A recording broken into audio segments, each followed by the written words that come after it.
جی برکت رمضان میں بہت خوش آمدید. میں ہوں شفا یوسف سے اور میں ہوں ویس منگل والا. میری طرف سے بھی آپ سب کو السلام علیکم. خدا کا شکر ہے کہ اس نے ہمیں آج کا دن دیکھنا نصیب فرمایا اور خدا کا شکر ہے کہ اس نے ہمیں کل کا دن بھی دیکھنا انشاءاللہ نصیب فرمائے گا. کیونکہ آج کا دن کا آغاز اور پچھلے کئی دنوں کے آغاز ہمیں آسمان میں وہ جو طیارے ہوتے ہیں ان کی آوازوں سے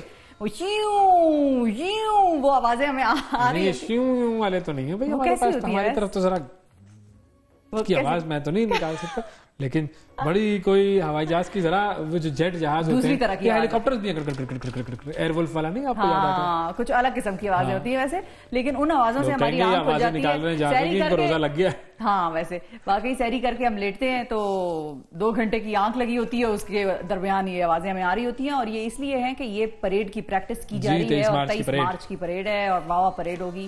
اور پریڈ کے حوالے سے ہم نے سوچا کہ آج آغاز ہی پریڈ سے کریں. سب کو مبارک ہو 23 مارچ, اور آپ کو بھی بہت مبارک ہو. اور وہ لوگ جن کو 23 مارچ کے دن تمغے ملیں گے خصوصی, جو پرائڈ آف پرفارمنسز اور جو سول ایوارڈز ملیں گے اور ملٹری ایوارڈز بھی جن کو ملیں گے, ان کو بھی بڑی مبارکباد. اللہ کسی دن مجھے ملے تمغہ یا ستارہ یا کیا جو بھی ٹاپ کا مل جائے, جو بھی ملنا چاہیے بھائی. ہم دعا کرنے میں کیا حرج ہے, صحیح ہے نا, جس میں انعام کیش سب سے زیادہ ہو وہ والا ملے, میں مانے نا.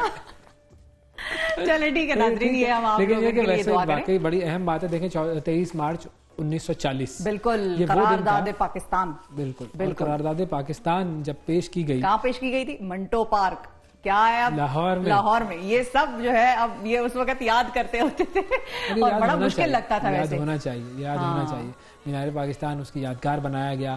اصل میں یاد کیا ہونا چاہیے کہ مسلمانوں نے ایک الگ وطن کا مطالبہ کیوں کیا تھا, اس وطن کی ضرورت کیوں پیش آئی, اور آج جب ہمارے پاس وہ وطن ہے تو کیا ہم اس وطن کے ساتھ وہی کر رہے ہیں جو کہ قائد اعظم کا مقصد تھا, جو کہ اقبال کا خواب تھا. ہمیں یہ دیکھنا ہے. سوال یہ کریں کہ حق ادا کیا آپ لوگوں نے ان لوگوں کی قربانیوں کا جنہوں نے پاکستان بنایا تھا, یا جو اپنا سب کچھ چھوڑ چھاڑ کے وہاں سے یہاں آئے تھے. حق ادا کیا یا نہیں کیا؟ بالکل سوال پاکستان کے ہر شخص سے ہے, پاکستان کے سیاستدانوں سے نہیں ہے یہ صرف سوال, پاکستان کے جو ہے وہ دیگر اداروں سے نہیں ہے یہ سوال, پاکستان کے ہر شخص سے یہ سوال ہے کہ ہاں آپ اپنے آپ کو بتائیے, اپنے دل میں جھانک کر بتائیے کہ کیا آپ پاکستان کے لیے کچھ کر رہے ہیں, پاکستان کا حق ادا کر رہے ہیں یا نہیں کر رہے. بس یہی سوچنا ہے. مبارک باتیں ٹھیک ہے, سب کچھ ہے, جشن ٹھیک ہے, ہماری پریڈز بالکل ٹھیک ہیں, لیکن وہ جو دل ہے ذرا اس کو بھی ہمیں مد نظر رکھنا چاہیے. بالکل. اچھا, اسی کے ساتھ ساتھ میں ذرا ایک امپورٹنٹ خبر بھی بتا دوں کہ پاکستان کا ایک بڑا دیرینہ دوست ہے آذربائیجان. تو آذربائیجان کے دستے بھی جو ہیں, فوجی دستے, وہ بھی کل کی 23 مارچ کی پریڈ میں باقاعدہ شمولیت اختیار کریں گے اور پہنچ گئے ہیں. بالکل. اور ہو گئی ہے. چین کے فوجی دستے بھی جو ہیں وہ بھی شامل ہوں گے کل کی پریڈ میں. Sweeter than the honey, higher than the Himalayas, deeper than the ocean والے وہ بھی ہیں. اور اس کے ساتھ ساتھ ایک اور ویڈیو بھی آپ کو دکھا دی, یہ اسکرین پہ چل رہی ہے, پاکستان مونیومنٹ میں.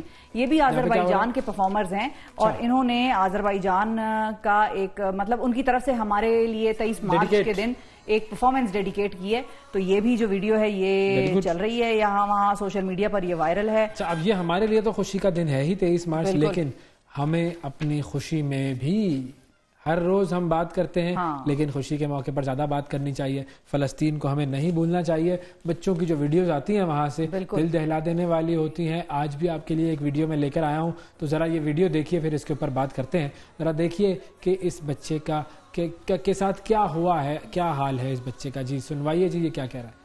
اب یہ دیکھیں اس بچے نے کس طرح کیسے اس نے اس روٹی کے ٹکڑے کو جو کہ اس کو دیا گیا کھولا, اور پھر شوارما دیکھ کر ہم کتنا خوش ہوتے ہیں نا, شوارما ہم کھاتے ہیں تو. اب یہ سوچیں یہ کسی ریفیوجی کیمپ میں ہوگا یہ بچہ, اور اسے کتنے دنوں سے کھانا نہیں ملا ہوگا. ماں باپ اس کے پتہ نہیں زندہ ہیں یا نہیں ہیں. اس کو جس شخص نے لا کر دیا یہ شوارما وہ کتنا اچھا شخص ہے, اور اس کو جب لا کے دیا تو اس کے چہرے کی مسکراہٹ خدا را آپ دیکھیں اور سوچیں کہ یہ دیکھیں اس کے دل کا کیا حال ہوگا اس کو جب اسے پیٹ بھر کر کھانے کے لیے یہ شوارما ملا ہے. بالکل. اور پتہ نہیں, اور پتہ نہیں یہ شوارما بھی ٹھنڈا کیسا ہے اس تک پہنچا, کس نے بنایا, کیا ٹیسٹ ہے اس کا, اور اس سے پہلے وہ بیچارہ کس قسم کے کھانے کھاتا ہوگا اگر کھاتا ہوگا, یا پتہ نہیں کیا کچھ اس نے دیکھا ہوگا اپنے سارے اس وقت میں. اور ساتھ اس کی شاید یا تو بہن ہے یا دوست ہے, اور وہ بھی بڑی ایکسائٹیڈ اور پوری بتی سی ان بچوں کی باہر ہے. ایک وقت کا کھانا ملنا ان کے لیے جو ہے نا اس وقت جنت کی طرح ہے کہ بس ہم جنت میں پہنچ گئے, ہمیں کھانا مل گیا. بالکل. جہاں آپ کو سسٹمیٹک جو قحط ہے وہ برپا کیا گیا ہے وہاں پر. وہ بنایا مین میڈ کرائسس ہے, یہ مین میڈ کرائسس ہے. اور مین تو نہیں ان کو کہیں گے ہم, ان لوگوں کو جو یہ کام کر رہے ہیں وہ ہیومنز تو کہلانے کے لائق نہیں ہے. بالکل بھی نہیں. اچھا ایک اور ویڈیو میں آپ کو دکھاتا ہوں, ایک اور ویڈیو دیکھیں. اس بچے کو تو کھانا مل گیا نا, ایک اور بچہ ہے, کھانا حاصل کرنے کے لیے جب ایڈ آتی ہے نا, وہ ایڈ لینے کے لیے کیا تگ و دو کرنی پڑتی ہے, اور پھر اس تگ و دو کے بعد آپ کو تھوڑی سی وہ جو ایڈ مل جاتی ہے تو کیا حال ہوتا ہے انسان کا. ذرا یہ ویڈیو دیکھیے پھر بات کرتے ہیں اس پر. اب یہ بچہ دیکھیے, آدھے گھنٹے سے اس نے اتنا وزن اٹھایا ہوا ہے, اور ہم اپنے بچوں کی بات کرتے ہیں تو ہم کہتے ہیں ان کو خراش بھی نہ آئے کوئی, ان کے اسکول کا بیگ بھی ہم فوراً پکڑ لیتے ہیں. وہ کلاس سے باہر نکلتے ہیں, ہم ان کو اسکول سے لینے جاتے ہیں, فوراً باپ یا ماں ان کے اسکول کا بیگ تھام لیتے ہیں کہ ہمارا بچہ وزن نہیں اٹھا سکتا. اس بچے نے اپنا اناج یا جو بھی راشن ہے وہ اٹھایا ہے, اس کو ملی ہے, جس میں اس نے لائن میں لگ کے تگ و دو سے اور مشکل سے لیا ہوگا. حالت دیکھیں نا اس کی, حالت سے پتہ لگ رہا ہے, بال بکھرے ہوئے, چہرے پر آٹا اس کے لگا ہوا ہے. اور یہ بچہ اب دیکھیں, باپ شاید اس کا مر چکا ہوگا, شہید ہو گیا ہوگا, ماں شاید شہید ہو چکی ہوگی, یا پتہ نہیں گھر میں اس کے کون ہے, بھائی بہن ہیں, ان کے لیے یہ لے کر جا رہا ہے بچہ. کس طریقے سے اس نے یہ حاصل کیا ہوگا, اور کہہ یہ رہا ہے کہ میں ان کے لیے گھر والوں کے لیے لے کے جا رہا ہوں. یہ ہے وہ انسانیت کا کرائسس جو کہ ہمارے سامنے ہے, اور ہمارے اندر سے انسانیت ختم ہو چکی ہے. بالکل. لیکن ایک یہ لوگ ہیں جو باز نہیں آ رہے, جو ان پر حملے کر رہے ہیں, اور یہ کرائسس روزانہ کی بنیاد پر نئے نئے طریقوں سے پیدا کرنے کی کوشش کر رہے ہیں. اور ایک وہ بھی باز نہیں آ رہے جو ان کے لیے آواز اٹھا رہے ہیں, اور مختلف طریقے, آئیڈیاز اور یونیک جو ویز ہیں پروٹیسٹ کرنے کے وہ ڈھونڈ رہے ہیں. جیسے ہم نے وہ دکھایا تھا آپ کو, چپل جنہوں نے رکھے, چپلیں جوتے رکھے, نیدرلینڈ میں جو مظاہرہ کیا گیا تھا, بچوں کے 14,000 بوٹ یا سینڈل وغیرہ رکھ کے انہوں نے کی تھی. یہ ایک اور احتجاج ہوا ہے بیلجیم میں. اور یہ ذرا آپ تصاویر دیکھیں, پرانی تصاویر اگر دکھا سکیں تو پہلے وہ والی سیڑھیاں دکھائیں کہ یہ پلین سیڑھیاں, یہاں پر کچھ نہیں ہے, لیکن ایک ٹورسٹ سپاٹ ہے. اس ٹورسٹ سپاٹ کو لوگوں نے فلسطین کے جھنڈے میں رنگ دیا. یہ پرانی سیڑھیاں تھیں. شہر ہے بیلجیم کا لیج, اور اس لیج شہر میں یہ بورین کی سیڑھیاں ہیں. اس کا نام بورین کہہ لیں یا بیورین کہہ لیں. اور ان سیڑھیوں پر فلسطین کا جھنڈا پینٹ کر دیا گیا, اور یہ بڑی لمبی سیڑھیاں ہیں, یہ ہر کوئی اتنے آرام سے چڑھ بھی نہیں سکتا. یہ تو بہت لمبی ہیں, اور بڑی خاص سیڑھیاں وہاں پر مانی جاتی ہیں. اور اس پیغام کو انہوں نے رنگ دیا. یہ ساری یکجہتی ہے ایک طریقے کا یہ فلسطینی لوگوں کے ساتھ جو اسرائیل ان پر ظلم کر رہا ہے, ان فلسطینیوں کے ساتھ اظہار یکجہتی کیا گیا ہے. بالکل. اور لوگ کہہ رہے ہیں یہاں کے کہ ہم نے اس لیے یہ کیا ہے تاکہ دنیا کو احساس ہو کہ ہم کم از کم ان کے ساتھ کھڑے ہیں, چاہے تم کھڑے ہو یا نہیں کھڑے. دنیا میں جو عوام ہیں وہ تو فلسطین کے ساتھ ہیں, بہت سارے عوام فلسطین کے ساتھ ہیں, سوائے ان چند زائنسٹس کے اتنی کلیئرٹی کے ساتھ ہیں. وہ اتنی کلیئرٹی, کنفیوژن ہو جاتی ہے نا, مطلب بہت سارے معاملات میں کنفیوژن ہو جاتی ہے کہ آیا یہ پارٹی ٹھیک ہے یا وہ پارٹی ٹھیک ہے, انہوں نے پہلے حملہ کیا یا انہوں نے پہلے حملہ کیا. لیکن عوام میں اس ایشو کو لے کے بہت زیادہ کلیئرٹی ہے. میں آپ کو بتا نہیں سکتی کہ باہر کے لوگوں میں کتنی کلیئرٹی ہے اس ایشو پر. نہیں, وہ کلیئرٹی ہمارے بھی بہت سارے لوگوں میں ہے. بہت سارے لوگ پھر بھی اس کلیئرٹی کو خراب کرنے کی کوشش کرتے ہیں, لیکن ہم کلیئرٹی ہمیں ہے, کم از کم کلیئرٹی. اللہ کا شکر ہے, کوشش ہم کر کچھ نہیں سکتے, لیکن یہ جو پلیٹ فارم ہے, اس پلیٹ فارم کو استعمال کر لیں. وہی میں کہتا ہوں نا, اپنی کیپیسٹی میں آپ کیا کر سکتے ہیں یار, یہ دیکھ لو. خدا کا واسطہ ہے, آپ سے اپنی کیپیسٹی کا سوال ہوگا. بالکل. اس کیپیسٹی میں آپ کیا کر سکتے ہیں. ہم ہو سکتا ہے اس سے بہت زیادہ کر سکتے ہوں, ہم نہیں کر پا رہے ہوں, یا ہمارے ذہن میں نہ آیا ہو, یا ہم سست ہوں, ایسا بھی ہو سکتا ہے. اپنے گریبان میں جھانکیں اور اللہ تعالیٰ سے دعا کریں کہ اللہ تعالیٰ ہمیں میکسیمم اس ایفرٹ کو کرنے کی توفیق عطا فرمائے جو کہ ان لوگوں کے لیے فائدہ مند ثابت ہو. اب یو کے میں جو معاملہ چل رہا ہے, برطانیہ میں جو ڈیٹس ہیں یعنی کہ کھجوریں, ان کھجوروں کے حوالے سے ہمارے پاس کچھ خبر سامنے آئی. وہ خبر یہ ہے بنیادی طور پر کہ برطانیہ میں چونکہ اسرائیل سے کھجوریں بہت زیادہ امپورٹ کی جاتی ہیں, اور ایک بہت بڑی جو ہے وہ تعداد کھجوروں کی اسرائیل سے آتی ہے, اور وہ اسرائیلی کمپنیز ہوتی ہیں جو کہ یو کے سپلائی کرتی ہیں یہ کھجوریں. یو کے میں جو عوام ہے وہ کنزیوم کر رہی ہوتی ہے. رمضان میں کھجوروں کی جو کنزمپشن ہے وہ بڑھ جاتی ہے. اچھا, اب یہ جو کھجوریں ہوتی ہیں یہ بہت ساری ایسی ہوتی ہیں کہ جو کہ ڈسگائزڈ ہوتی ہیں. ان کو لیبل اس طریقے سے کیا جاتا ہے کہ یہ پتہ نہیں لگتا کہ یہ کسی عرب ملک سے آ رہی ہے یا اسرائیل سے آ رہی ہے. اور بعض اوقات یہ بھی ہوتا ہے کہ بہت ساری کھجوریں فلسطین میں اگتی بھی ہیں. جی, یہ بھی ہوتا ہے. اولیوز وہاں پر ایسے اگتے ہیں, 5,000 5,000 سال پرانے وہاں پر اولیوز کے درخت ہیں جو کہ اب تباہ کیے جا رہے ہیں یا قبضہ کیا جا رہا ہے ان کے اوپر. بلکہ ابھی جو میں خبر دیکھ رہا تھا, ہو جو گھروں کا جو ملبہ ہے یا جو عمارتوں کا جو ملبہ ہے, جو تباہ ہوئی ہیں عمارتیں, اس ملبے میں کیا ہوگا, مٹی اور یہ جو اینٹیں وغیرہ, اور اس میں کیا ہوگا, فرٹیلائزر وغیرہ. عمارتوں کے ملبے میں کیا ہوگا, سوچیں. سیمنٹ. اور یہ اسی طرح کا ہوگا نا, کنسٹرکشن کا سامان ہوگا, مٹیریل ہوگا بالکل. اور کیا ہو سکتا ہے اس ملبے میں؟ جب بلڈنگ تباہ کی جاتی ہے, بلڈنگ گر جاتی ہے, کیا ہو سکتا ہے اس ملبے میں؟ اندر گھروں کا سامان یا جو بھی چیزیں, اور انسان بھی ہو سکتے ہیں, لاشیں بھی ہو سکتی ہیں, ان کی ہڈیاں ہو سکتی ہیں, ان کی کھوپڑیاں ہو سکتی ہیں. اس ملبے کو پورٹ بنانے کے لیے استعمال کیا جا رہا ہے اسرائیل کی طرف سے, کہ وہ ملبہ اٹھایا ہے, اس ملبے کو ہم بنائیں گے پورٹ, اور پورٹ کا جو اسٹرکچر ہے وہ ہم اس ملبے سے بنائیں گے تاکہ ہم اس پر چل سکیں اور پھر اس کے اوپر تجارت کر سکیں, تاکہ ہمیں یاد آتا رہے کہ ہاں ہم نے ان لوگوں کو مارا تھا اور آج یہ لوگ اس مٹی کے اندر زمین میں دفن ہیں اور ہم ان پر چل رہے ہیں. یہ ہے یہ ظالم ذہنیت, یہ گندی ذہنیت ان لوگوں کی جو آپ لوگوں کے سامنے آ رہی ہے, اور ساری دنیا میں جو غیرت والے لوگ ہیں وہ اس پر آواز اٹھا رہے ہیں. تو خیر, ہم بات کر رہے تھے یو کے کی. تو یو کے میں یہ چل رہا ہے لوگوں کی طرف سے, اور لوگ کہہ رہے ہیں کہ جو اسرائیلی کھجوریں ہیں ان کا بوائکاٹ کیا جائے. اظہر جاوید صاحب ہمارے نمائندے جو کہ یو کے میں موجود ہوتے ہیں, انہوں نے ہمارے لیے ایک رپورٹ بنا کر بھیجی ہے, آئیے وہ دیکھتے ہیں. یہ الفرڈ لین کا علاقہ ہے, ایسٹ لنڈن کا یہ علاقہ, اور یہاں پر پاکستانیوں کی اکثریت ہوتی ہے. یہاں پر جب سے غزہ پر اسرائیلی مظالم ہوئے ہیں تب سے یہاں پر جو اسرائیلی پروڈکٹس ہیں ان کا بائیکاٹ بھی جاری ہے, اور ان میں خاص طور پر جو کھجور ہے, کیونکہ رمضان کا مہینہ چل رہا ہے, پہلے بڑی تعداد میں کھجور جو آتی تھی وہ اسرائیل سے آتی تھی, فلسطین سے بھی آتی تھی, لیکن اسرائیل کی زیادہ استعمال ہوتی تھی. تو اب یہاں پر اسرائیلی کھجور کا بھی بائیکاٹ ہے. تو آج ہم آپ کو ایک سٹور میں لے کے چلتے ہیں جہاں پر یہ کھجوریں رکھی جاتی تھی, اور دیکھتے ہیں کہ کھجوریں کون یہاں پہ اویلیبل ہیں. اگر ہم دکھائیں تو یہ کھجور کا سٹاک ہے رمضان کے لیے, اور کافی بڑی تعداد میں, لیکن زیادہ تر جو کھجوریں ہیں وہ ہم دیکھ رہے ہیں فلسطین سے ہیں اور جارڈن سے ہیں, اور اس طرح عرب ممالک سعودیہ سے بھی ہے. تو زیادہ تر کھجوریں جو ہیں اب فلسطین سے اور دیگر ممالک سے آ رہے ہیں, اور اسرائیلی کھجوروں کا بائیکاٹ ہے. ہمارے ساتھ موجود ہے عاصم یوسف صاحب جو اس اسٹور کے اونر بھی ہیں.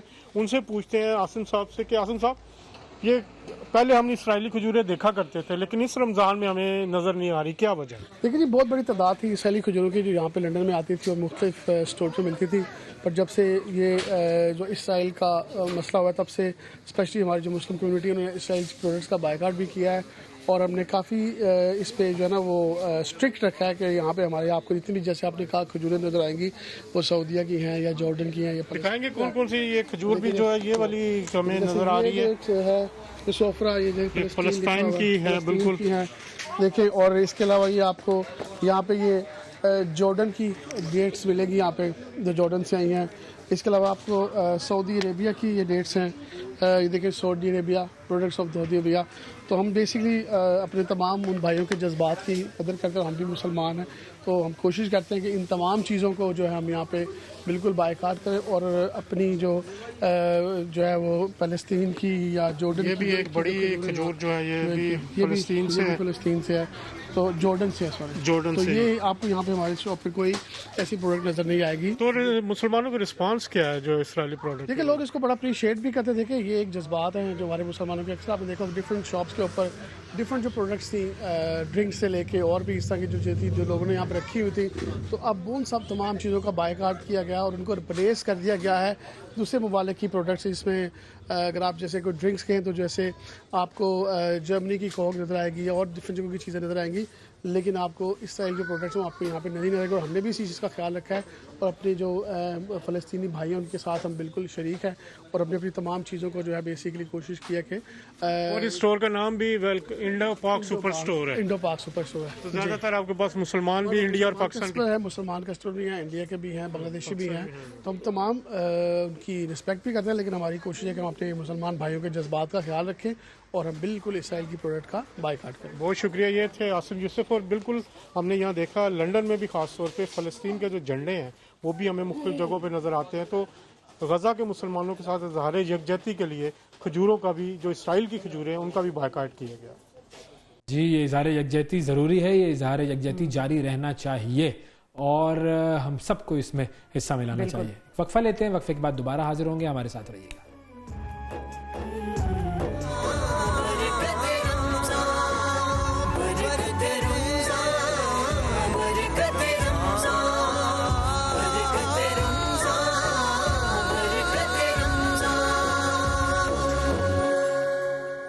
ویلکم بیک جی، برکت رمضان میں ایک مرتبہ پھر خوش آمدید. اگر آپ کے دل میں جذبہ ہے، لگن ہے، ہمت ہے تو پھر آپ کسی بھی ٹارگٹ کو پورا کر سکتے ہیں، کسی بھی منزل تک پہنچ سکتے ہیں. اور ایسا ہی ایک شخص آج ہمارے پروگرام میں ہمارا مہمان ہے. آغا کلیم ان کا نام ہے، اور یہ جو موئے تھائی ایک مارشل آرٹس کی قسم ہے اور یہ اس کے چیمپئن بن کر آئے ہیں جی تھائی لینڈ سے. پاکستان کا ایک ایسا نام جو کہ اس سپورٹس میں شاندار کارکردگی کرتا ہے. لیکن اگر ہم اس کی کہانی سنیں تو آپ کو پتہ چلے گا کہ یہ شخص چائے کی دکان چلاتا ہے اور بہت ہی یوں کہیے کہ کم آمدنی میں، قلیل آمدنی میں، قسم پرسی کی حالت میں زندگی گزارتا ہے اور محنت کرتا ہے، اپنے ٹارگٹ کو اچیو کرتا ہے اور ہم اسے سپورٹ نہیں کرتے مگر یہ ہارتا نہیں ہے. آغا کلیم صاحب ہمارے ساتھ موجود ہیں آج، ان سے بات کرتے ہیں، ان کی کہانی سنتے ہیں. السلام علیکم آغا صاحب. وعلیکم السلام ورحمۃ اللہ وبرکاتہ. بہت شکریہ آغا صاحب، آپ نے وقت نکالا اور سب سے پہلے تو آپ کو بہت بہت مبارک ہو. سب سے پہلے تو ہماری آپ کے لیے بہت ساری دعائیں کہ آپ مزید ترقی کریں جی. اور تو سب سے پہلے تو اسی پر آئیں کہ یہ جو آپ چیمپئن بنے ہیں دوسری بار تھائی لینڈ میں موئے تھائی، اس میں آپ مجھے اگر بتائیں کہ کیا یہ مقابلہ تھا اور اس مقابلے کا کیا احوال تھا اور کیسا محسوس کر رہے ہیں آپ چیمپئن بن کر اب؟ الحمدللہ میں اللہ تعالیٰ کا لاکھ لاکھ ادا کرتا ہوں میرے استادوں کا، میرے ٹیچرز کا اور میرے تمام فینس کا جنہوں نے مجھے سپورٹ کیا، پروموٹ کیا. الحمدللہ مجھے بڑی جو ہے نا رسپیکٹ دی. اور میں اس بار جو ہے نا دگنی تیاری کر کے آیا تھا تھائی لینڈ کے شہر بینکاک میں، کیونکہ میں نے پہلے ہی وعدہ کیا تھا کہ میں انشاءاللہ تعالیٰ یہاں سے میڈل لے کر جاؤں گا، کیونکہ جتنی میں نے محنت کی تھی، اسٹرگل کی تھی، اللہ پاک نے مجھے صلہ دیا. اور الحمدللہ ایک بار پھر جو ہے نا میں تھائی لینڈ کے شہر بینکاک میں ورلڈ موئے تھائی چیمپئن شپ میں نے ون کیا الحمدللہ.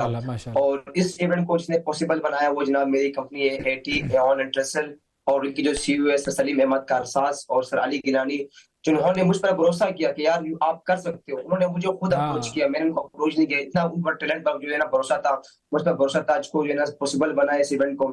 اور الحمدللہ میں نے یہاں پہ آ کے تھائی لینڈ کے شہر بینکاک میں، آپ یقین کریں سر، وہ جو فائٹر تھا ان کے اوپر $10,000 لگے ہوئے تھے. $10,000 ان کی ٹریننگ کیمپ پر، ان کی جو ہے فائٹ کیمپ پر، ان کی پوری نیوٹریشن، ایک پورا پروسیس تھا. وہ 3 ٹائم جو تھا ورلڈ چیمپئن تھا. ایک میں کلیم پاکستان سے جو کہ نہ کوئی ٹریننگ کیمپ، نہ کوئی خاص اتنی توجہ، نہ کوئی اتنی خاص ڈائٹنگ، بٹ ایک جو ہے نا اللہ پر بھروسہ، استادوں کی محنت. اور الحمدللہ میں نے اس چیز کو لے کے چلا، پرفارم کیا. اور ورلڈ موئے تھائی چیمپئن شپ کے اندر جو ہے قزاقستان کا ٹف فائٹر تھا، 3 ٹائم ورلڈ چیمپئن، اس کو الحمدللہ میں نے بیٹ کیا. اور ایک بار پھر ورلڈ موئے تھائی چیمپئن شپ میں جو ہے میں نے اس ایونٹ کو ون کیا. اور اس ایونٹ کو الحمدللہ میں نے فلسطین اور پاکستان کے نام کیا الحمدللہ. جی بہترین، کیا بات ہے. اچھا، اب آپ نے اور بھی بہت ساری چیمپئن شپس جیتی ہیں، تو میں چاہوں گا ذرا ہمیں یہ بتائیں کہ سب سے بڑی کامیابی آپ نے کیا حاصل کی جو آپ کے دل کے سب سے قریب ہو؟ سر میں نے الحمدللہ اگر دیکھا جائے پاکستان لیول میں، الحمدللہ میں 5 ٹائم جو ہے میں Sindh champion, 5 time all Karachi wushu champion, Dubai champion, 2 time national champion, 4 time international champion, 1 time Asian champion, world champion. اور اب سر میں دوسری بار الحمدللہ ورلڈ چیمپئن بننے جا رہا ہوں. تو سر یہ میرے لیے ایک بڑی خوشخبری ہے کہ میرے لیے، وہ میرے پورے فیملی کے لیے، میرے استادوں کے لیے، تمام پاکستانیوں کے لیے بڑی ایک خوشخبری کہ الحمدللہ ایک بار پھر ٹائٹل لے کے آ رہا ہوں ورلڈ چیمپئن شپ کا. تو یہ میرے لیے ایک بڑی خوشخبری ہے. کیا بات ہے. اچھا، اب آپ نے اتنے سارے ٹائٹلز جیتے، لیکن آپ کا سفر جو ہے وہ جو آپ کی زندگی کا سب سے اہم کام ہے وہ تو یہ ہے، لیکن دوسرا جو جڑا ہوا کام ہے وہ ہے چائے کی دکان.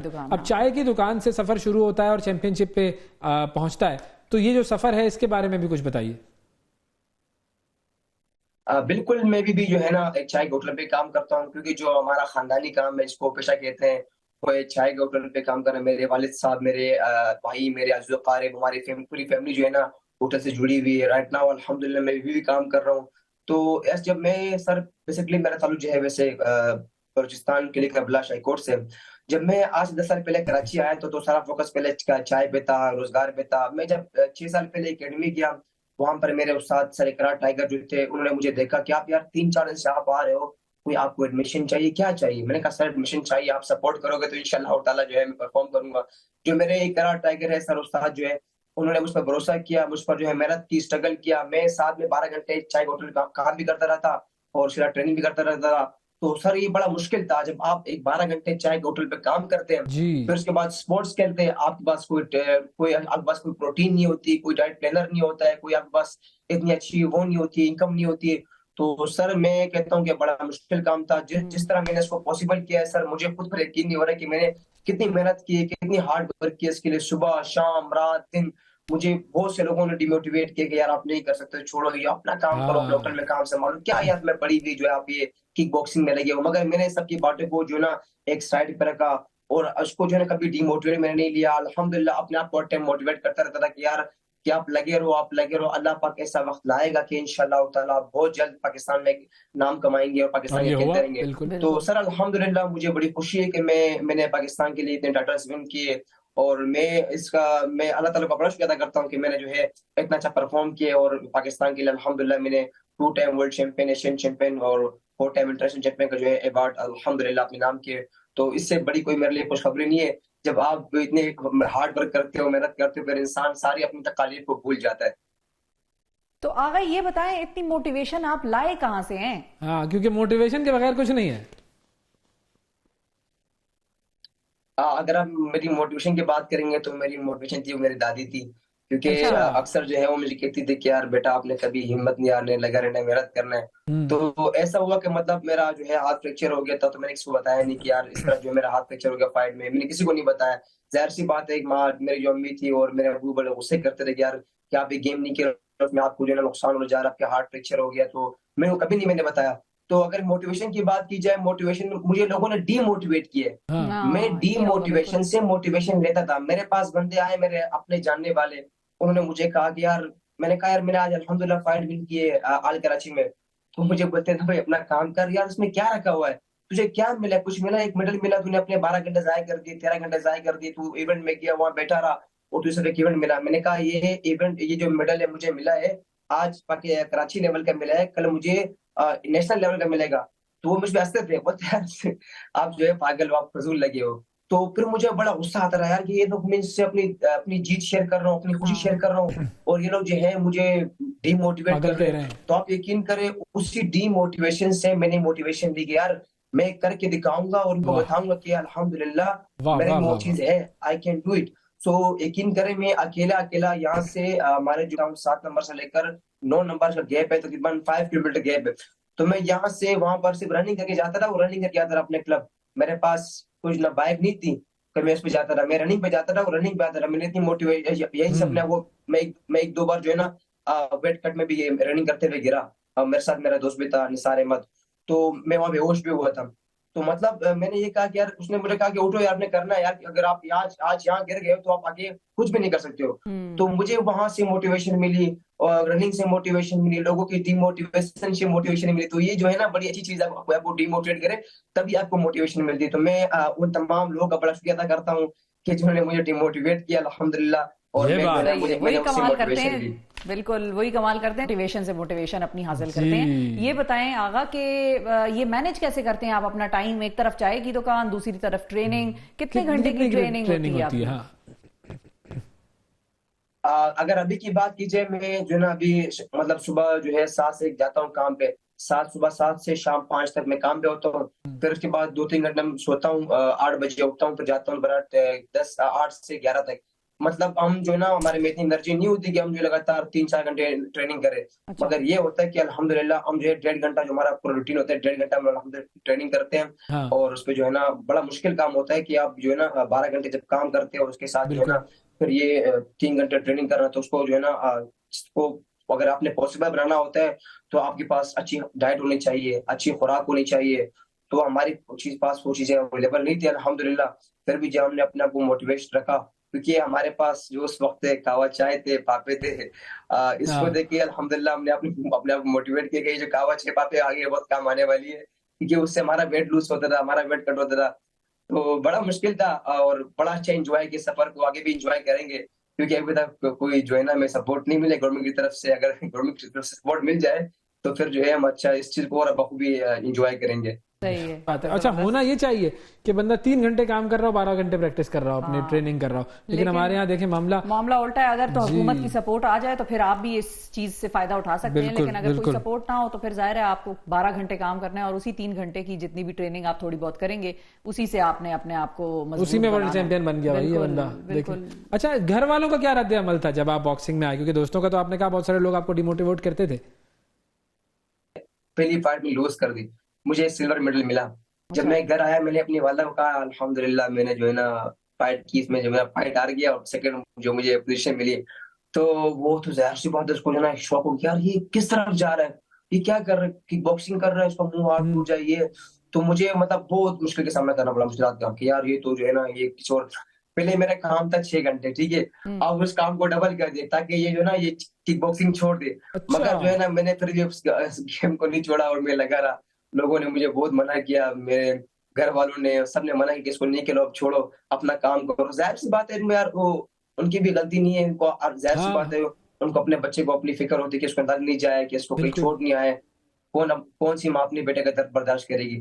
تو پھر ہلکا کو میں نے سمجھایا کہ اس میں جو ہے نا آپ کو ایکسپیرینس دینا پڑتا ہے, آپ جس قابل بنتے ہیں تب جا کے جو ہے نا آپ کو فائٹیں ملتی ہے. تو آہستہ آہستہ پھر ان کو پتا چلا کہ یار یہ جو ہے نا ابھی اس بزنس میں تھوڑا بیسٹ ہو گیا, اچھا ہو گیا, اس کو جو ہے نا سب چیزوں کا چل گیا, کس طرح کور کرنا ہے, کس طرح ڈیفینس کرنا ہے.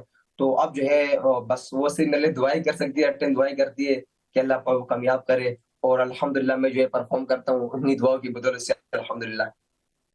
یار پاکستان میں مستقبل کیا ہے, یہ جو سپورٹ ہے آپ کا مارشل آرٹ کا, یا جو موئے تھائی ہے, یا جو بھی کوئی بھی سپورٹ کھیل رہا ہو یہاں پر انڈیویجولی جس کو سپورٹ نہیں مل رہی ہوتی, کیا مستقبل ہے؟ کیونکہ ہمارے یہاں پہ تو بات صرف کرکٹ کی ہوتی ہے. سر آپ کے سامنے کی کوششوں کا فیوچر کیا ہے؟ کچھ نہیں ہے. یہاں پر لوگ وعدے کرتے ہیں ہمارے ساتھ کہ جو ہم آپ کو سپورٹ کریں گے, پروموٹ کریں گے, ہمارے ساتھ تصویریں کھنچواتے ہیں, ہمارے ساتھ ویڈیو بناتے ہیں, پھر کیا فائدہ وہ ان کا اچھا بخوبی استعمال کرتے ہیں, کس طرح وہ کرتے ہیں. میں سر اگر آپ مجھ سے ذاتی رہے, دیکھو جتنا میں نے گیم کھیلا ہے, جتنی میری عمر ہے, جتنا میرا نالج ہے, میں اس کے مطابق یہ کہوں گا کہ ابھی تک جو ہمیں کوئی سپورٹ نہیں ملی ہے حکومت کی طرف سے, اسپورٹ بورڈ کی طرف سے. مگر یہ کہ جس طرح ہمیں ہماری کمپنی نے سپورٹ کیا, ایوان ٹریسل, سر سلیم خارساز اور سر علی گیلانی, اور جو میرے بھائی ہے, بڑے بھائی احسان احمد, انہوں نے میری اصل بیکسی بنائی ہے, کہ انہوں نے مجھے سکھایا کس طرح آپ نے کھیلنا ہے, کس طرح آپ نے لگا رہنا ہے. میں آپ کے ساتھ ہوں. جو میرے احسان بھائی ہیں انہوں نے مجھے ایک سپورٹ کیا ایشین چیمپئن شپ کے لیے, نیشنل کے لیے, ورلڈ چیمپئن شپ کے لیے. تو انہوں نے مجھے سکھایا کہ اس طرح جو ہے میں آپ کے ساتھ ہوں. تو دیکھو کرکٹ, میں آپ کو ایک مثال دیتا ہوں, چھوٹی مثال, ٹھیک ہے. اب ایک کرکٹ ہے, ٹھیک ہے, اس کو ہم نے ساری فنڈنگ اس پہ کر دی, سب کچھ اس پہ کر دیا. ہمارے ایک پلیئر کی جو تنخواہ جو ہے 30 لاکھ 40 لاکھ تنخواہ ہے اگر دیکھا جائے, ٹھیک ہے, بڑے بڑے پلیئروں کا, ٹھیک ہے, تنخواہ ہے. اگر وہی ان کی ایک مہینے کی سیلری ہمیں دی جائے, اس سے ہمارے پورے 10 ایونٹ ہو سکتے ہیں, اس سے ہمارے پورے 10 ایونٹ ہو سکتے ہیں انٹرنیشنل. اگر وہ ملے جائے ہماری پروٹین ہو سکتی ہے اچھی خاصی. مگر اگر آپ باکسنگ اور کرکٹ کو کمپیئر کریں, میں کہتا ہوں کہ کرکٹ جو ہے نا باکسنگ کی 5% میں بھی نہیں آتی ہے. کیونکہ باکسنگ کی جو ایک فائٹ ہے, بھی ہمارے عثمان وزیر نے کہا تھا کہ باکسنگ کی جو ایک فائٹ عامر خان نے بھی کھیلی تھی, اس کی پیک, اس کی جو ڈاؤن فال تھا, پیک میں نہیں, اس کا جو ڈاؤن فال تھا, تو اس میں اس کو ملے تھے 8 ملین پاؤنڈز. 8 ملین پاؤنڈز جو مطلب بنتے ہیں کہ پاکستان 3-4 ارب روپے سے کچھ بنتے ہیں, اچھے خاصے بنتے ہیں آئی تھنک. تو مطلب اگر آپ 4-5 فائٹیں کھیلتے ہو, تو میں تو کہتا ہوں کہ جو ہماری باکسنگ ہے اور UFC میں ون چیمپئن شپ, یہ ون آف دا بیسٹ ہے. اگر اس کو اچھا پاسا آپ جو ہے سپورٹ کریں. بالکل صحیح ہے, بالکل صحیح ہے. اچھا, آپ کا اپنا جو پسندیدہ کھلاڑی ہے وہ بتائیں کہ وہ کون ہے؟ اگر آپ کک باکسنگ میں موئے تھائی میں بات کریں, جو میرا فیوریٹ جو موئے تھائی پلیئر ہے وہ ہے روٹانگ اور لیام بڈاکو. یہ جو ہے نا بہت اسٹرانگ پلیئر ہے یہاں پر تھائی لینڈ کے, اور بہت جو ہے نا موئے تھائی کے بہت ون آف دی ڈینجرس, اس کو آئرن مین کہا جاتا ہے روٹانگ کو. تو یہ میرا جو ہے ون آف دی فیوریٹ ہے. صحیح یار, وہ کیا آئرن مین ہوگا, آئرن مین ہے بھائی, ہم آپ کو زیادہ بڑا آئرن مین مانتے ہیں اور ساری دنیا مانتی ہے. فائنلی یہ بتائیے, بہت سارے نوجوان جو کہ اس کک باکسنگ کی دنیا میں ہیں, دلچسپی رکھتے ہیں, ان کو کیا میسج دیں گے آپ؟ میں ان کو یہ میسج دینا چاہوں گا کہ آپ نے کبھی ہمت نہیں ہارنی ہے, کبھی حوصلہ نہیں ہارنا ہے. ایسے برے حالات آئیں گے آپ کے اوپر کہ جو ایسے میرے پہ آئے, اور ابھی بھی ہے میرے پر, تھوڑی نا مجھے کوئی سی چوٹ بھی نہیں کہ میں کہہ رہا ہوں کہ ابھی جو ہے. تو مطلب یہ ہے کہ آپ نے کبھی بھی ہمت نہیں ہارنی ہے, لگا رہنا ہے, اسٹرگل کرنا ہے. کوئی آپ کو ڈی موٹیویٹ کرے, آپ اس کو دل پہ نہ لو. اکثر لوگ اس کو دل پہ لے لیتے ہیں کہ یار جو ہے مجھے میرے گھر والوں نے ڈی موٹیویٹ کر دیا, استاد نے ڈی موٹیویٹ کر دیا. تو ان چیزوں کا بھی ڈی موٹیویٹ نہ کرے, اپنے آپ کو ڈی موٹیویٹ نہ کرے, لگا رہے, اسٹرگل کرے, ہارڈ ورک کرے. کیونکہ جتنا آپ اسٹرگل کرتے ہیں, محنت کرتے ہیں, اللہ پاک کو صلاح کو دیتا ہے. تو یہ چیز میں نوٹ کی کہ آپ جتنے محنت کرو گے, ہارڈ ورک کرو گے, اللہ پاک کبھی آپ کی محنت ضائع نہیں کرے گا. اور انشاءاللہ تعالیٰ مجھے بڑا بھروسہ ہے کہ جو بھی اس فیلڈ میں آئے گا اپنی محنت کرے گا, 100% محنت دے گا, اور بھرپور میں جو ہے محنت کی، جو محنت کرے گا تو اللہ پاک ضرور صلہ دے گا. اور میں ہر بندے کو یہ کہنا چاہوں گا کہ آپ آئیں اس گیم کو جوائن کریں، تاکہ آپ جو ہے نا ایک ایسی ماحول سے بچے جس میں جو ہے ہمارے بچے خراب ہو رہے، کوئی نشو تماشوں میں لگ رہے، کوئی جو ہے بیہودگی میں لگ رہے، 24 گھنٹے موبائل کو استعمال کر آدمی ہوتا ہے. یہ فزیکل جو ایکٹیویٹیز کا ہونا بہت ضروری ہے. جب آپ کے ساتھ فزیکل ایکٹیویٹیز ہوں گی تو انشاءاللہ آپ ایک تندرست بھی رہیں گے اور آپ ایکٹیو بھی رہیں گے، اور انشاءاللہ تعالیٰ امید بھی ہے کہ اور بڑا بھروسہ بھی ہے کہ آپ آنے والے وقت کے اسٹار بنیں گے. تو آپ سب سے گزارش ہے کہ آپ آئیں، کھیلیں، محنت کریں، مگر ہمت نہ ہاریں. کلیم بڑا انسپائر کیا بھائی، واقعی آپ نے ہمیں انسپائر کیا. اتنی انرجی پتہ نہیں کتنی انرجی آپ میں رنگ میں ہوتی ہوگی، اتنی اگر آپ کے ٹی وی اسکرین پہ آپ نے ہمیں دکھائی ہے تو رنگ میں کتنی ہوتی ہوگی. اور یہ انرجی ہم نے محسوس کی ہے، واقعی محسوس کی. بہت شکریہ جی. آقا کلیم ہمارے ساتھ موجود تھے جی. وقفہ لیتے ہیں، وقفے کے بعد دوبارہ ملتے ہیں.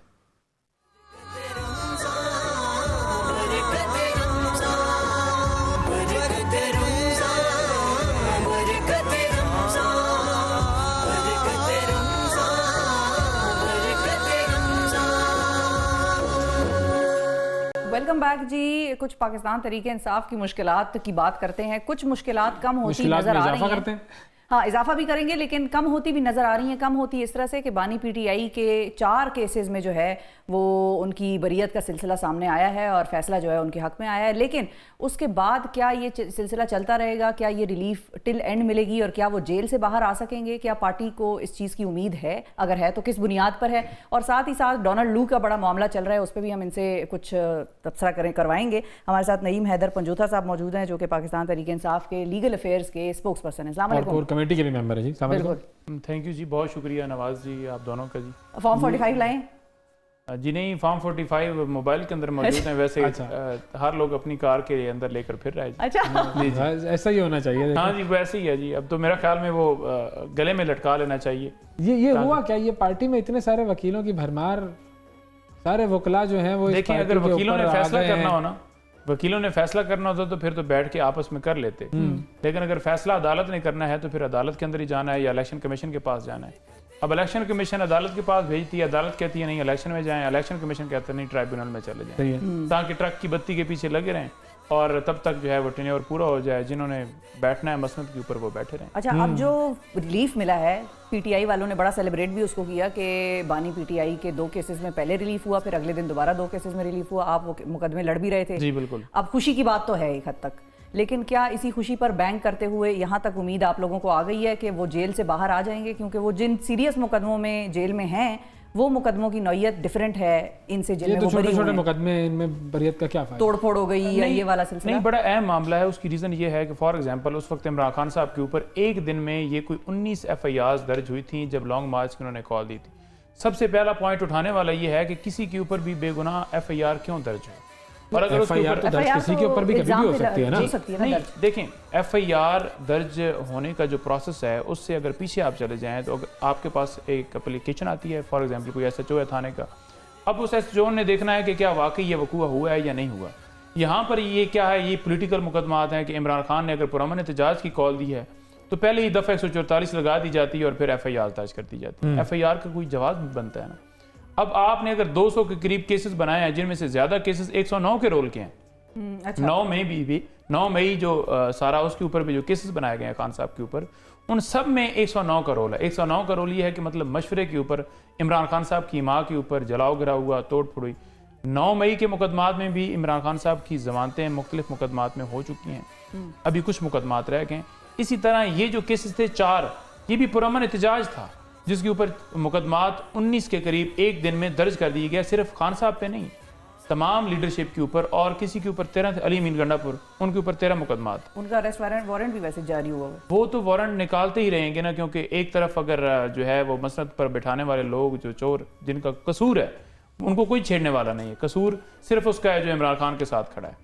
باقی اگر آپ ادھر سے مال لے جائیں، گاڑیاں بھی لے جائیں، لوٹ لیں، بینک لوٹ لیں، سارا کچھ کر لیں، آپ کا کوئی قصور نہیں. یہ تو وقت پلٹتا ہے. اچھا یہ تو وقت پلٹتا ہے. یہ جو 4 کیسز ہیں ان کا امپیکٹ کیا پڑا ہے؟ امپیکٹ یہ پڑا ہے کہ میں ان کیسز کے اندر میں نے آرگومنٹس کی ہیں، 249 کی اپلیکیشن دی، عدالت کے سامنے رکھا کہ دفعہ 144 لگانے سے پہلے لوازمات ہیں وہ پورے نہیں کیے گئے.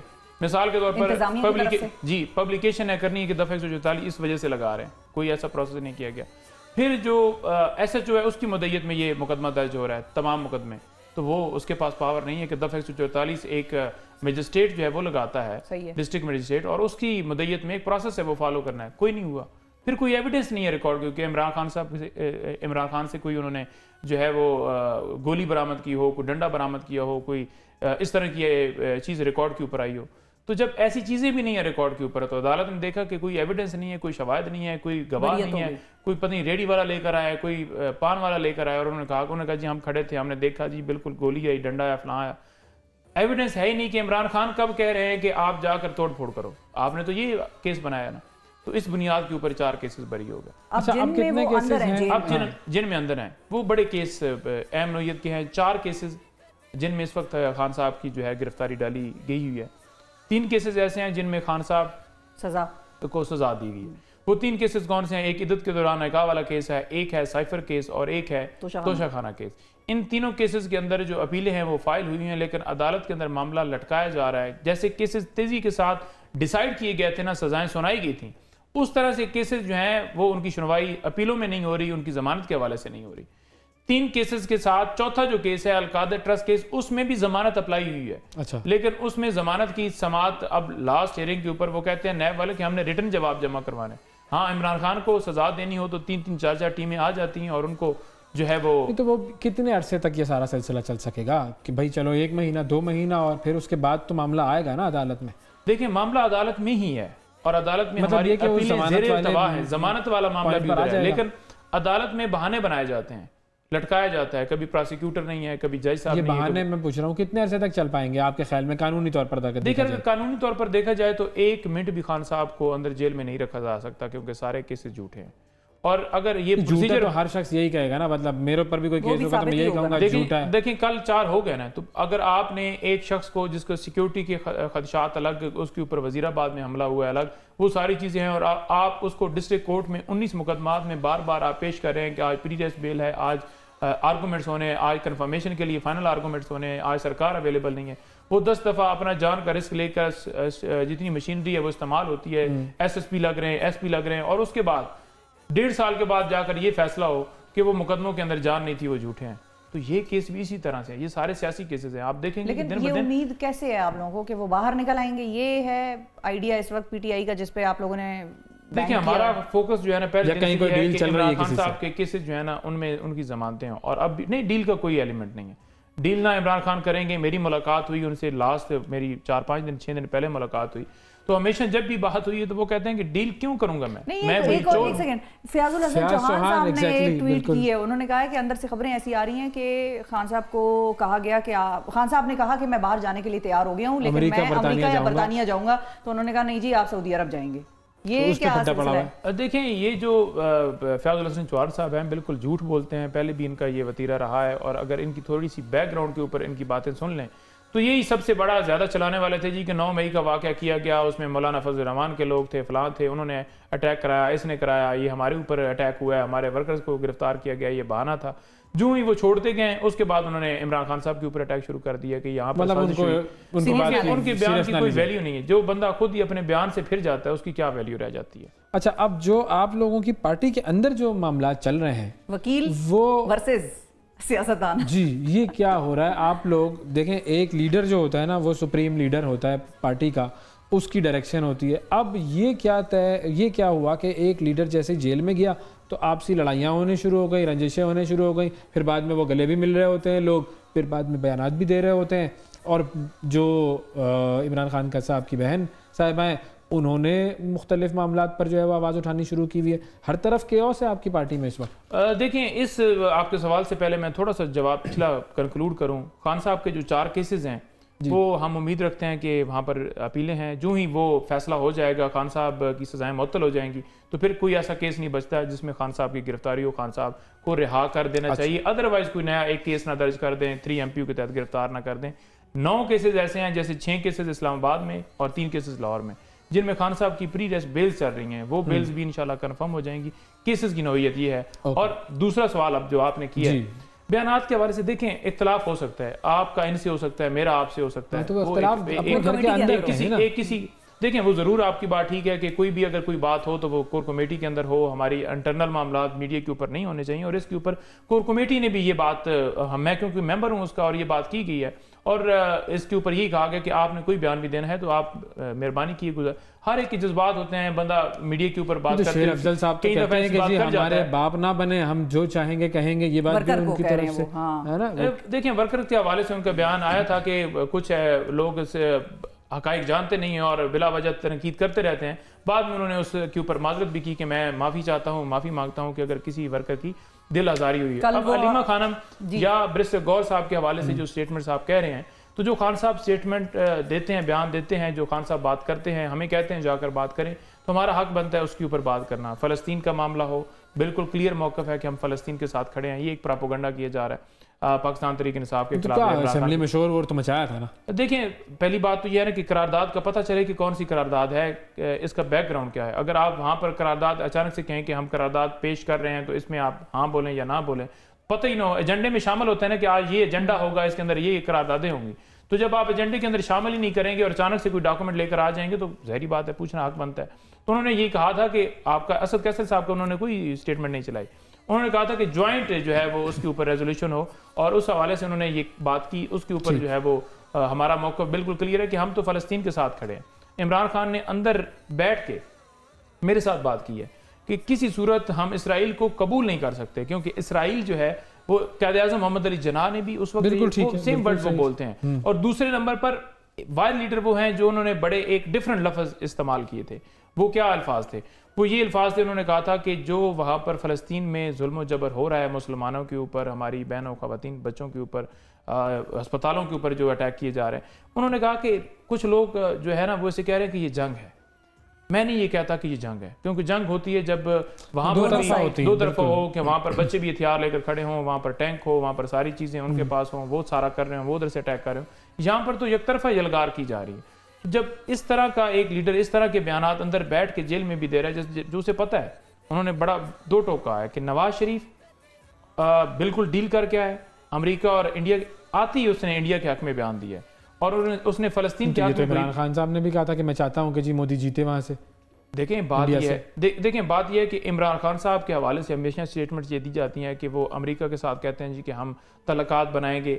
دیکھیں فارن ریلیشنز ایک برابری کی بنیاد کے اوپر بنانا ایک الگ ہے, لیکن ایک یہ کہہ دینا کہ باہر سے کوئی کہے کہ وہ عمران خان کی حکومت کو ہٹا دو, عمران خان اگر نہیں ہٹاؤ گے تو نتائج بھگتو گے, اگر ہٹا دو کر دیا. ڈونلڈ لو نے کیسی کوئی کہانی نہیں ہے, یہ آپ لوگوں نے ایک آؤٹ آف پروپورشن بلو کیا اس چیز کو, اور اس آؤٹ آف پروپورشن بلو کرنے کے بعد یہ سارا آپ نے مدعا بنایا. بھائی دیکھیں ڈونلڈ لو نے جو بیان دیا ہے نا, ڈونلڈ لو کے اوپر الزام ہے, ٹھیک ہے, ہم یہ کہتے ہیں کہ ڈونلڈ لو نے وہاں سے یہ میسج جو ہے وہ کیا ہے. اب ڈونلڈ لو جو خود اس کا ملزم ہے, وہ کیسے کہے گا کہ جی نہیں میں اس بات کو تسلیم کرتا ہوں کہ واقعی میں نے دھمکی بھجوائی ہے؟ نمبر 1. نمبر 2 وہ یہ کہہ رہا ہے کہ اسد مجید, ٹھیک ہے جی, اسد مجید کو وہ جھوٹا قرار دے رہا ہے, جو کہ ایک معتبر عہدے کے اوپر پاکستان کا سفیر ہے, ٹھیک ہے. اس کے بارے میں وہ کہہ رہے ہیں کیونکہ جو اسد مجید ہے اس نے میٹنگز کے اندر بھی یہ کہا, جو نیشنل سیکورٹی کانفرنس کی میٹنگ ہوئی تھی جس میں اس نے تسلیم کیا تھا کہ یہ جو ہے یہ سائفر ہے, اور یہ اس طرح سے جو ہے وہ دھمکی دی گئی ہے, اور جس کے اوپر باقاعدہ ڈی مارچ کیا گیا. جب ڈی مارچ کر لی, ڈی مارچ کا مطلب ہے احتجاج, جب احتجاج ہوئی اس بات کے اوپر کہ وہ کون ہوتے ہیں ہمیں یہ کہنے والے, تو پھر بات تو ختم ہوگی. اب قصور عمران خان کے سارے معاملے کے اندر یہ ہے کہ انہوں نے قوم کو اعتماد میں کیوں لیا. نہیں تو اگر فار ایگزامپل چلیں میں بازی پلٹ دیتا ہوں, عمران خان صاحب پاکستان کے وزیر اعظم بن جاتے ہیں آج, وہ کیا کریں گے؟ ڈونلڈ لو کو لٹکائیں گے, امریکہ کے ساتھ جنگ لڑیں گے, کیا کریں گے؟ عمران خان صاحب حکومت میں ہوتے تو امریکہ کے ساتھ سب سے پہلے تو ہم یہ کہہ رہے ہیں کہ اس کی تحقیقات کی جائیں, یہاں پر بھی کمیشن بنے, جوڈیشل کمیشن بنے, اور امریکہ بھی کرے. اور دوسرے نمبر پر عمران خان صاحب اگر اقتدار میں آ کر وہ آپ کارروائی کا کہہ رہے ہیں تو ڈیفینیٹلی جتنا جس حد تک ہو سکتا پاکستان میں یا انٹرنیشنل لیول پر وہ ضرور اس کے اوپر جاتے اور کرتے, کیونکہ انہوں نے تو بڑا دو ٹوک کہہ دیا. سب سے اس وقت جو ان کے لیے اس موقع کے اوپر جو سٹرونگ بات ہے نا, وہ یہ ہے کہ انہوں نے کھل کے کہا کہ امریکہ کون ہوتا ہے ہمیں دھمکی دینے والا, ایک وہاں کا سیکٹری, ایک اسسٹنٹ جو ہے ڈونلڈ لو کون ہوتا ہے یہ کہنے والا. تو یہی بات آپ کے سامنے ثابت ہوتی ہے کہ عمران خان جس کے اندر ایک خودداری, ایک سالمیت کے حوالے سے ہمارے اوپر کوئی اگر انٹرنل معاملات میں کوئی مداخلت کرتا ہے تو وہ کون ہوتا ہے کوئی آ کر ہمارے معاملات میں مداخلت کرنے والا. صحیح ہے جی, بالکل ٹھیک ہے جی, ٹھیک ہے. اور یہ سیاسی سوالات کا ہمارا جو راؤنڈ تھا وہ ختم ہوا آپ کے ساتھ. یہ راؤنڈ تھا, اب ایک راؤنڈ تھا ہم بڑا, لیکن ظاہر ہے اس طرف بھی وکیل بیٹھے ہیں, وہ بھی اپنا فل دلائل کے ساتھ آئے تھے, ریڈی ہو کے پریپیئر ہو کے. لیکن اب چونکہ رمضان کی بات ہے اور بڑے کم لوگ یہ جانتے ہیں کہ نعیم صاحب جو ہیں وہ نعت خواں بھی بڑے اچھے ہیں. ارے ہاں بالکل بالکل, ہم نے ویڈیو دیکھی آپ کی بھائی, ماشاء اللہ کیا زبردست. ہم چاہیں گے کہ 2 اشعار اگر نعت کے ہمارے پروگرام میں بھی ہو جائیں. بالکل جی بالکل جناب. آپ ہیں دلبر میرے, دل ہے دیوانہ آپ کا, میری ہر ایک سانس پر ہے اب ترانہ آپ کا. آپ ہیں دلبر میرے, آئے تطہیر کو تم دیکھ لو, پڑھ کے ذرا آئے تطہیر کو تم دیکھ لو, پڑھ کے ذرا, ازل سے جو پاک ہے وہ ہے گھرانہ آپ کا. آپ ہیں دلبر میرے. بہت شکریہ پنجوتا صاحب, آپ نے وقت دیا. ناظرین وقفہ لیتے ہیں, وقفے کے بعد دوبارہ حاضر ہوں گے, ہمارے ساتھ رہیے گا.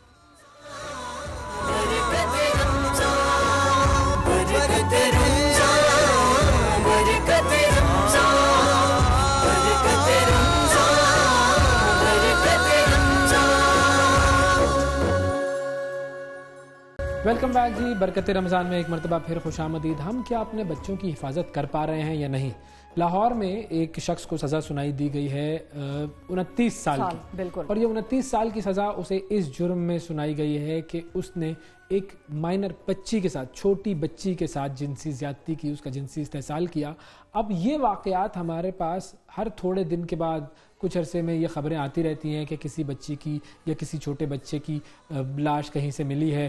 بعد میں پتہ چلتا ہے, جب اس کا پوسٹ مارٹم ہوتا ہے تو پتہ یہ چلتا ہے کہ اس کے ساتھ جنسی زیادتی ہو گئی تھی, پھر اس کو قتل کر دیا گیا. اب یہ سزا کی خبر جب آئی تو ظاہر ہے انسان کو اس بات پر تو خوشی ہوتی ہے کہ اسے سزا ملی اور ہماری عدالتوں نے اپنا کام صحیح کیا, لیکن ہم اس نہج تک پہنچے ہی کیوں ہیں کہ ہم کیا اپنے بچوں کی حفاظت نہیں کر پا رہے کہ وہ جنسی درندوں کے ہاتھوں میں چڑھ رہے ہیں اور پھر بچوں کے ساتھ ان کی عزت کے ساتھ پامالی ہو رہی ہے.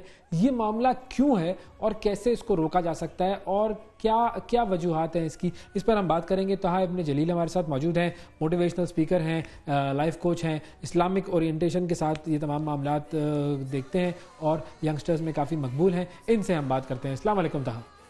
وعلیکم السلام ورحمۃ اللہ وبرکاتہ. بہت شکریہ طہا, آپ نے وقت نکالا. آپ واقعے کی ڈیٹیل میں نے آپ کو بتائی کہ یہ واقعہ ہوا, ایک بچی کے ساتھ زیادتی کی گئی, پھر وہ مجرم پکڑا گیا اور اس مجرم کو اب عدالت نے 29 سال کی قید جو ہے وہ لائف امپریزنمنٹ ایک طریقے سے کہہ لیجیے وہ سنائی ہے. ہم بات کریں گے اس کے ایشوز پہ, کازز پہ, اس کے ریمیڈیز پر. اچھا, آپ چونکہ یوتھ سے انٹریکٹ کرتے ہیں, آپ لوگوں کے پاس یوتھ بھی آتی ہے مسائل لے کر, کیا کبھی اس طرح کی کوئی چیزیں آتی ہیں آپ لوگوں کے پاس کہ ایسے معاملات ہو رہے ہیں؟ یا یہ معاملات ہمارے پاس تو اس طرح سے اتنے نہیں آتے کیونکہ nobody confesses کہ میں نے ایسے کام کیے ہیں. yes people confess about their past sins وغیرہ. اصل میں نا ویسے بھی اس میں یہ چیز دیکھنے کی ضرورت ہے کہ یہ ایسے درندے پروڈیوس کیوں ہو رہے ہیں, who is to blame, یہ سارا وہ کہاں سے فیڈ لے رہے ہیں کہ جو ان میں اتنی وحشت اور اتنی درندگی پیدا ہو رہی ہے کہ وہ معصوم بچیوں کو بھی نہیں چھوڑے.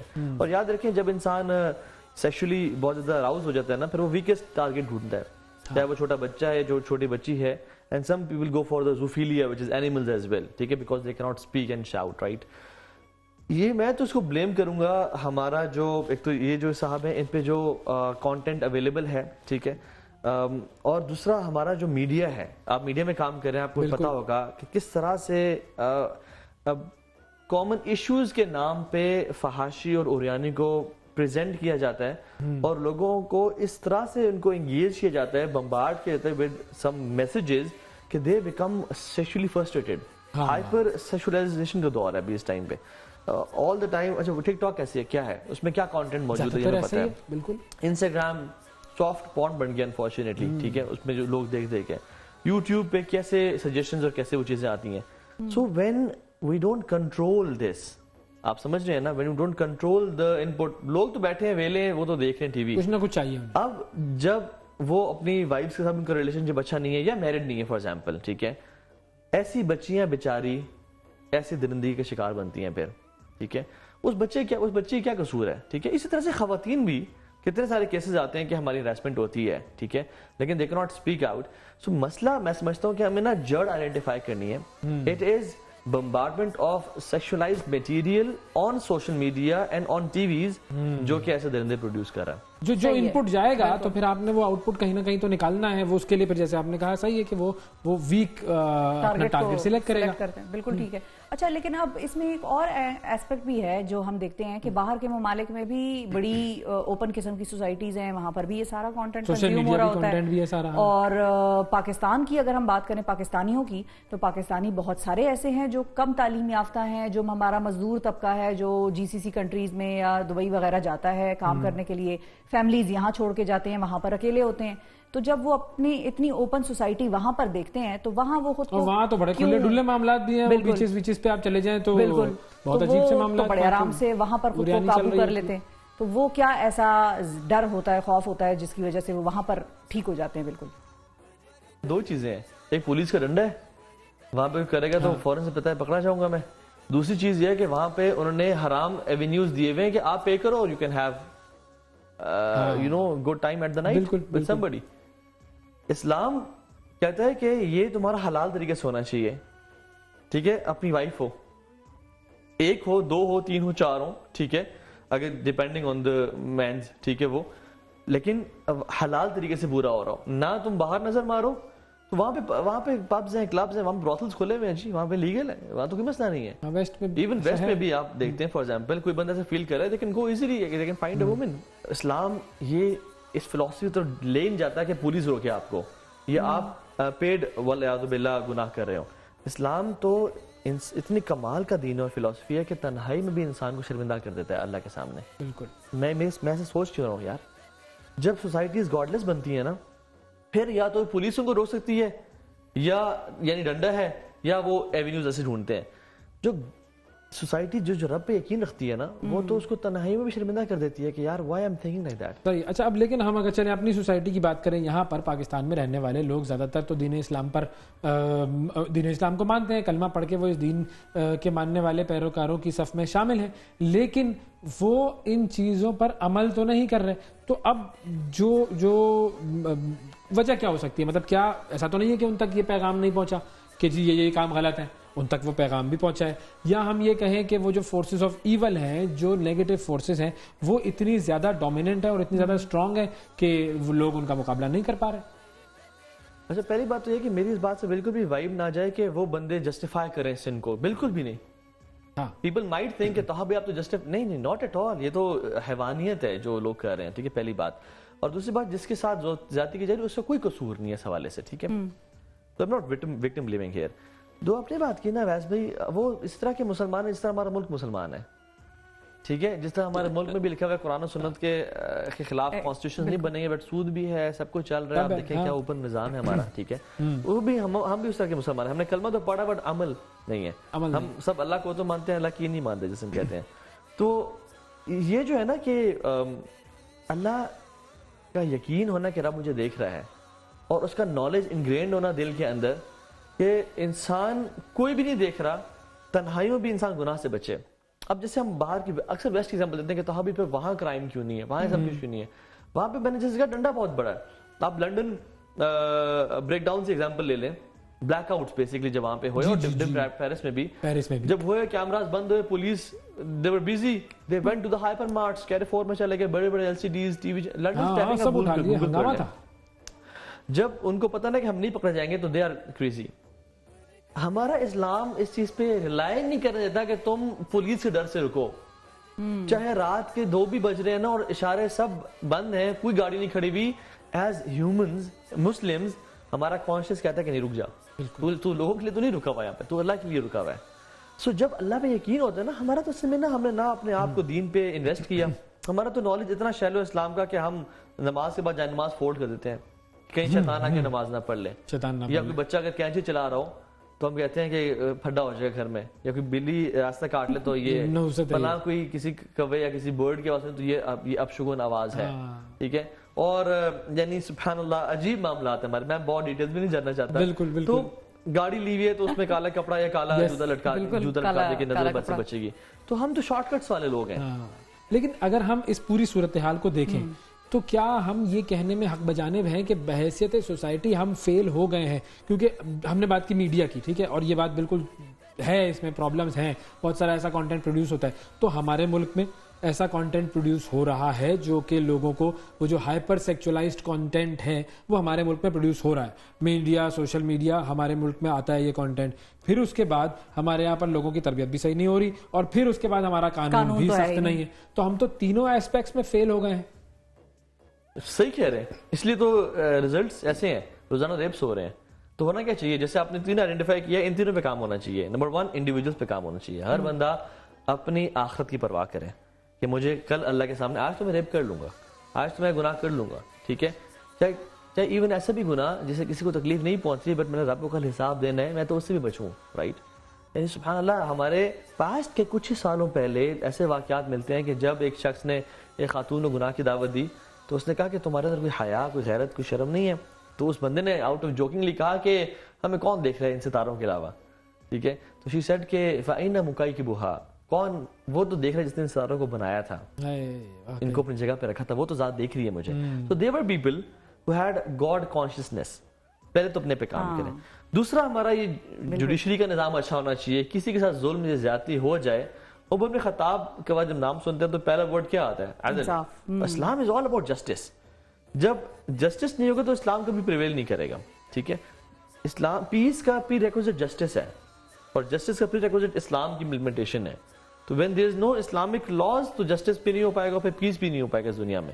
اور تھرڈ چیز آپ نے بات کی, میں سمجھتا ہوں کہ ہم بہت زیادہ بلیم ورتھی ہیں اس معاملے میں, کہ ہم نا سم ہاؤ ایجوکیٹ کرنے کے نام پہ, دیکھیں کسی بھی گناہ کو نا ایڈورٹائز کرنا, it's not stopping of that sin. Yes. It's basically actually the advertisement and the promotion of that sin. Promotion ہے. میں I cannot make short films and movies اور اس میں وہ سب گناہ دکھاؤں اور میں کہوں کہ یہ ہمارے معاشرے کے مسائل ہیں نا جی. People are not naive enough ابھی کہ آپ کا یہ چورن لے لیں, خرید لیں. سب کو پتہ ہے. ریٹنگ کی گیم ہے ساری. آپ لوگ ٹی وی میں کام کر رہے ہیں کہ کون سا کانٹینٹ کنٹروورشل ہوگا, کون سا کانٹینٹ سیکشولائزڈ ہوگا, وہ دیکھے گا. کیوں آپس میں انٹیمیٹ سینز ہوتے ہیں, کیوں یہ سب کچھ ہوتا ہے, تاکہ یہ چیز, یہ آئٹم سانگز کیوں آئے ہیں یہاں پہ, ٹھیک ہے. اور یہ سب why some people who are into filth are famous, ٹھیک ہے, کیونکہ لوگوں کو پتہ ہے, پروڈیوسرز کو, مارکیٹرز کو پتہ ہے کہ یہ چیز بکتی ہے, یا کنٹروورسی بکتی ہے, یا یہ چیز بکتی ہے. تو اب جب انسان کا آخر پہ وہ نہ ہو, ویک بلرڈ کانسیپٹ ہو, تو پھر کہتا ہے یار مجھے تو اپنا کانٹینٹ بیچنا ہے. پھر وہ چاہے ناچ کے کرے, یا پھر وہ آئٹم سانگ کرے, یا پھر وہ آپس میں فحاشی کرے, پھر تو, اور پھر ہمیں اس کا ریپرکشنز اینڈ ریمیفیکیشنز نہیں پتا جو آج کل ہو رہی ہیں. میں سمجھتا ہوں کہ یہ لوگ بریم وردی ہیں ان سارے ریپس کے, کہ آپ کیوں ایسا کانٹینٹ پروڈیوس کر رہے ہو اور دے رہے ہو لوگوں کو, جو کہ لوگ کنزیوم کر رہے ہیں, نہ ان کو اللہ رسول کا پتہ, نہ ان کے ایتھیکل مورلز ہیں. وہ ایک بندہ ہے جو اپنا 9 to 5 کام کر رہا ہے یا مزدور ہے, وہ سارا اپنی فرسٹریشن, اور بیوی سے دور دبئی میں فار ایگزامپل آیا ہوا ہے, یا بیوی میاں چنو میں ہے اور وہ یہاں اسلام آباد مزدوری کرنے کے لیے آیا ہوا ہے, وہ پھر کس پہ نکالے گا جا کے؟ الٹیمیٹلی یا تو سیلف پلیجر کی طرف جائے گا, یا وہاں سے تنگ آئے گا تو پھر ایسی بچیوں کی طرف جائے گا وہ. تو خدا کا خوف کریں ہم, اور اپنے آخرت کی پرواہ کریں کہ ہم کیسے درندے پروڈیوس کر رہے ہیں. بالکل, خدا کا خوف کرنے کی ہی تو بات ہے. اور یہ بات دوبارہ سے ہم کہتے ہیں کہ ہم یہاں وکٹم بلیمنگ نہیں کر رہے, کہ جو کہ مجرم ہے ہم یہ کہہ رہے ہیں کہ اس کی بات جسٹیفائڈ ہے, سخت سے سخت سزا ملنی چاہیے اس کو, لیکن کازز پہ ہم آئیڈینٹیفائی کرنے کی کوشش کریں تاکہ ان کے سولوشن تک کہیں ہم پہنچ سکیں, کچھ اس کے قریب جا سکیں. تربیت ایک بہت بڑا فیکٹر ہے, تربیت ہماری ہے نہیں, اوپر سے باقی سارے راستے ہم نے کھولے ہوئے ہیں. مطلب یہ بہت ساری چیزیں مل کے پھر وہ ایک بڑی برائی کو جنم دیتا ہے, جس سے کہ ہم سارے لڑ رہے ہیں, اور ہمیں یہ فکر ہوتی ہے بچہ گھر سے باہر نکلتا ہے تو ہمیں یہ فکر ہوتی ہے کوئی اٹھا کے نہ لے جائے, بالکل غائب نہ ہو جائے, کوئی جو اٹھائے گا وہ کیا کرے گا, سب کو پتہ ہے. بالکل. اور یہ صرف بچیوں کے ساتھ نہیں, بچوں کے ساتھ, چھوٹے بچے, boys, young girls and boys both are victims. تو یہ اس لیے اپنے بچوں کا بھی بہت خیال رکھیں, پیرنٹس سے ہماری گزارش ہے, اور اس قسم اپنے دل و دماغ کا بھی خیال رکھیں, اپنے آپ کو اس کانٹینٹ کی طرف نہ لے کر جائیں جو آپ کے اندر وہ فیلنگز ابھارتا ہے, بھڑکاتا ہے. اور میڈیا والے بھی جو بہت سارے لوگ اس طرح کی چیزیں بنا رہے ہیں, آپ سوشل میڈیا پہ دیکھیں آپ کو پتہ لگ جائے گا. مطلب یہ ہم اندھے نہیں ہیں یار, ہم سب کو پتہ ہے کہ کون سی چیز صحیح ہے اور کون سی چیز غلط ہے, لیکن ہم جسٹیفائی کر رہے ہوتے ہیں بعض اوقات میڈیا پہ بھی بیٹھ کر کے نہیں اس سے کچھ نہیں ہوتا. وہ کسی نے کہا تھا نا کہ دل پاک ہو, کیا دل کے پاک ہونے کی کوئی بات تھی کہ دل پاک نہ ہو تو پاک ہو نہیں سکتا انسان, ورنہ ابلیس کو بھی آتے تھے وضو کے فرائض بہت. تو یہ ساری باتیں تو ہم نماز پڑھ لیں گے, روزے رکھ لیں گے, وضو کر لیں گے, ہمارا دل ہی پاک نہیں ہے تو پھر ہم کیا معاشرے کے سامنے کنٹینٹ پروڈیوس کریں گے. اچھا جب دل صاف ہوگا, دماغ صاف ہوگا تو ہم سوچ کے کنٹینٹ پروڈیوس کریں گے کہ اس کا اصل جو امپیکٹ ہے معاشرے پر وہ کیا ہوگا. بالکل. بہت شکریہ طہا, آپ نے وقت دیا. ناظرین وقفہ لیتے ہیں, وقفے کے بعد دوبارہ حاضر ہوں گے ہمارے ساتھ. رہیے گا, یہ ہے برکت رمضان.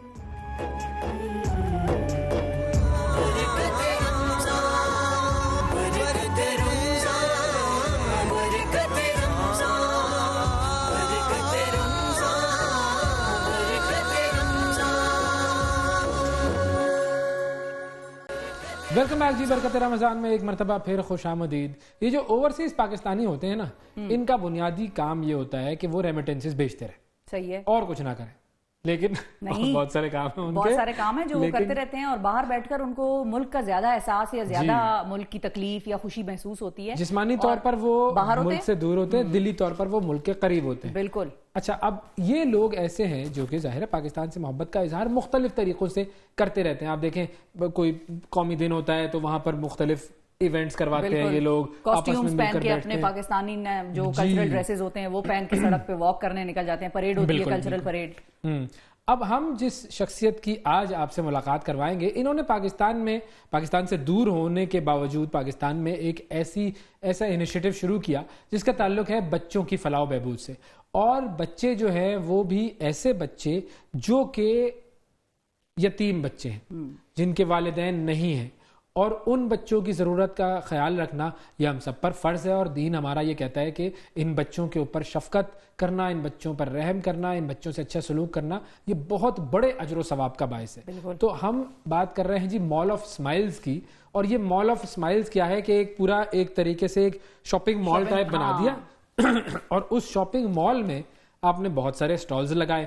ہر سٹال پہ کپڑے, جوتے, روزمرہ کی چیزیں, ٹوائز ہو گئے, کتابیں ہو گئی, یہ ساری چیزیں, اور بچے آئیں گے اور وہاں پر مفت لیں گے یہ ساری چیزیں. بالکل, اور اس سے وہ اسمائلز کمائیں گے. بالکل, بچوں کے چہروں پر اسمائل آئے گی.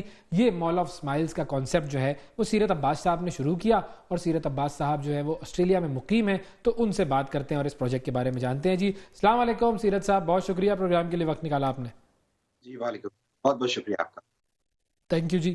سر مجھے یہ بتائیے, یتیم بچوں کی خدمت ظاہر ہے ہم سب جانتے ہیں کہ اس کا بڑا اجر ہے. اب آپ کا یہ 8 سال کا سفر ہے, اس سفر کے بارے میں ہمیں بتائیے کہ یہ کیسے شروع ہوا اور اب کہاں تک پہنچا ہے.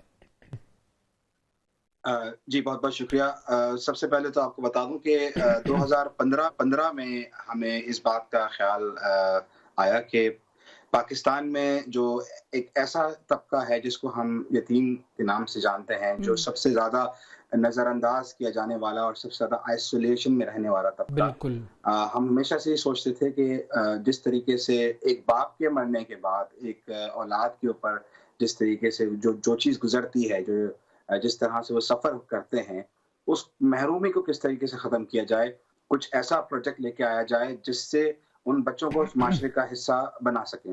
تو کیور پاکستان ویلفیئر کو ہم نے اسٹیبلش کیا 2015 میں میلبرن آسٹریلیا میں, اور ہمارا سب سے پہلا جو پروجیکٹ تھا وہ مال آف اسمائلز کے نام سے ہم نے ایک پروجیکٹ کو تشکیل دیا 2015 میں, یعنی کہ مسکراہٹوں کا بازار. ایک ایسا بازار جہاں پہ ضروریات زندگی کی تمام اشیاء صرف ایک مسکراہٹ کی عوض جو دی جائیں.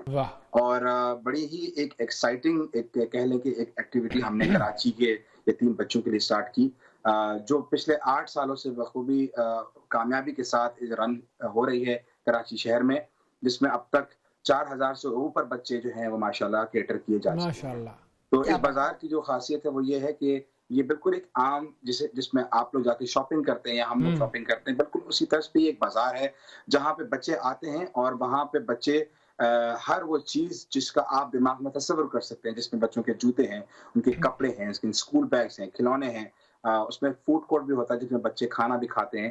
یہ ساری چیزیں جب وہ لیتے ہیں ایک پیپر کرنسی کے تھرو لیتے ہیں. ہم نے پیپر کرنسی رکھی ہوئی ہے تاکہ ان کی عزت نفس کو مجروح ہم نہیں کریں اور وہ بالکل عزت نفس کے ساتھ اس چیز کو لے سکیں اور ایک ایکسپیرینس جو ہے وہ کر سکیں، لرننگ ایکسپیرینس. جی، آئیڈیا بڑا انٹرسٹنگ ہے اور ہم نے بھی بڑی ایونٹس کور کیے ہیں، بڑے ایونٹس پہ خود شرکت بھی کی ہے، دیکھے ہیں جا کر، لیکن اس قسم کا ایک بڑا منفرد آئیڈیا یہ آج تک ویسے میری نظر سے تو کبھی گزرا نہیں ہے. بالکل نہیں، ایسا میں نے بھی کہیں نہیں دیکھا. یہ پہلی مرتبہ ہے کہ مال بنا دو اور وہ وہاں جا کر لے. ورنہ یہ ہوتا ہے کہ نارملی آپ گھر پہ پہنچا دیتے ہیں کسی کے سامان، یہ ہوتا ہے نارملی. یہ خریدنا بیچنا اور وہاں پر اس کو بچوں کو اس ایکٹیویٹی میں شامل کرنا یہ بڑا کم میں نے دیکھا ہے. تو یہ آئیڈیا آیا کیسے آپ کو کہ مال آف اسمائلز ہو اور فری سامان وہاں پر بچوں کے لیے میسر ہو؟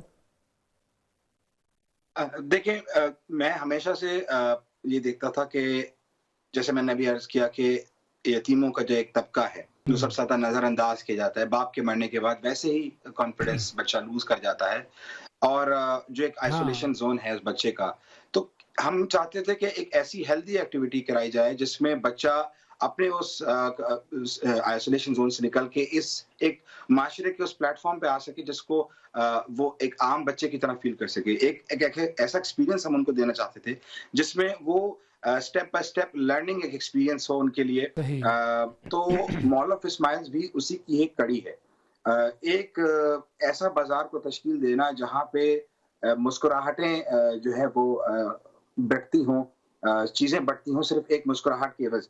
یہ ایک بڑا ہی انوکھا ایکسپیرینس اور بڑا ہی انوکھا آئیڈیا 2015 میں ہمیں آیا کہ ہم ان بچوں کو پورے سال کی شاپنگ کرائیں تاکہ جو ایک سنگل مدر اپنے بچے کو پال رہی ہے، جو اس کے اوپر ایک برڈن ہے بچے کی جو ضروریات کی چیزیں جس میں اسکول بیگز ہیں یا اسکول شوز ہیں. آج کل کے اس مہنگائی کے دور میں ایک سنگل مدر کے لیے بہت مشکل ہے اپنے بچوں کو وہ لگژری آئٹمز جو ہے پرچیز کر کے دینا، جبکہ 2 وقت کی روٹی بہت مشکل ہے پاکستان میں ایک سنگل مدر کے لیے اور ایک عام گھرانے کے لیے. تو ہم نے اس ایکٹیویٹی کو اس لیے ہی بنایا ہے تاکہ ایک سنگل مدر جو اپنے بچے کو یتیمی میں پال رہی ہے اس کا جو ایک فائنینشیل برڈن ہے اس کو ہم جو ہے وہ کم کر سکیں اور بچوں کی ضروریات کی چیزیں دے سکیں تاکہ وہ بھی عام بچوں کی طرح اپنے آپ کو فیل کریں. جی اچھا، اب دیکھیں ظاہر ہے یہ سب جو کام کرتے ہیں وہ کیا، مجھے وہ شعر یاد آیا، وہ بسوں کے پیچھے اکثر لکھا ہوا ہوتا ہے کہ دل برائے فروخت قیمت صرف ایک مسکراہٹ. تو یہ قیمت صرف ایک مسکراہٹ ہے ان بچوں کی اور ان کے بدلے آپ ان کو ساری چیزیں دے رہے ہیں. فنڈ ریزنگ بھی تو ظاہر ہے اس میں ریکوائرڈ ہوتی ہے، تو وہ ساری کس طرح کی جاتی ہے؟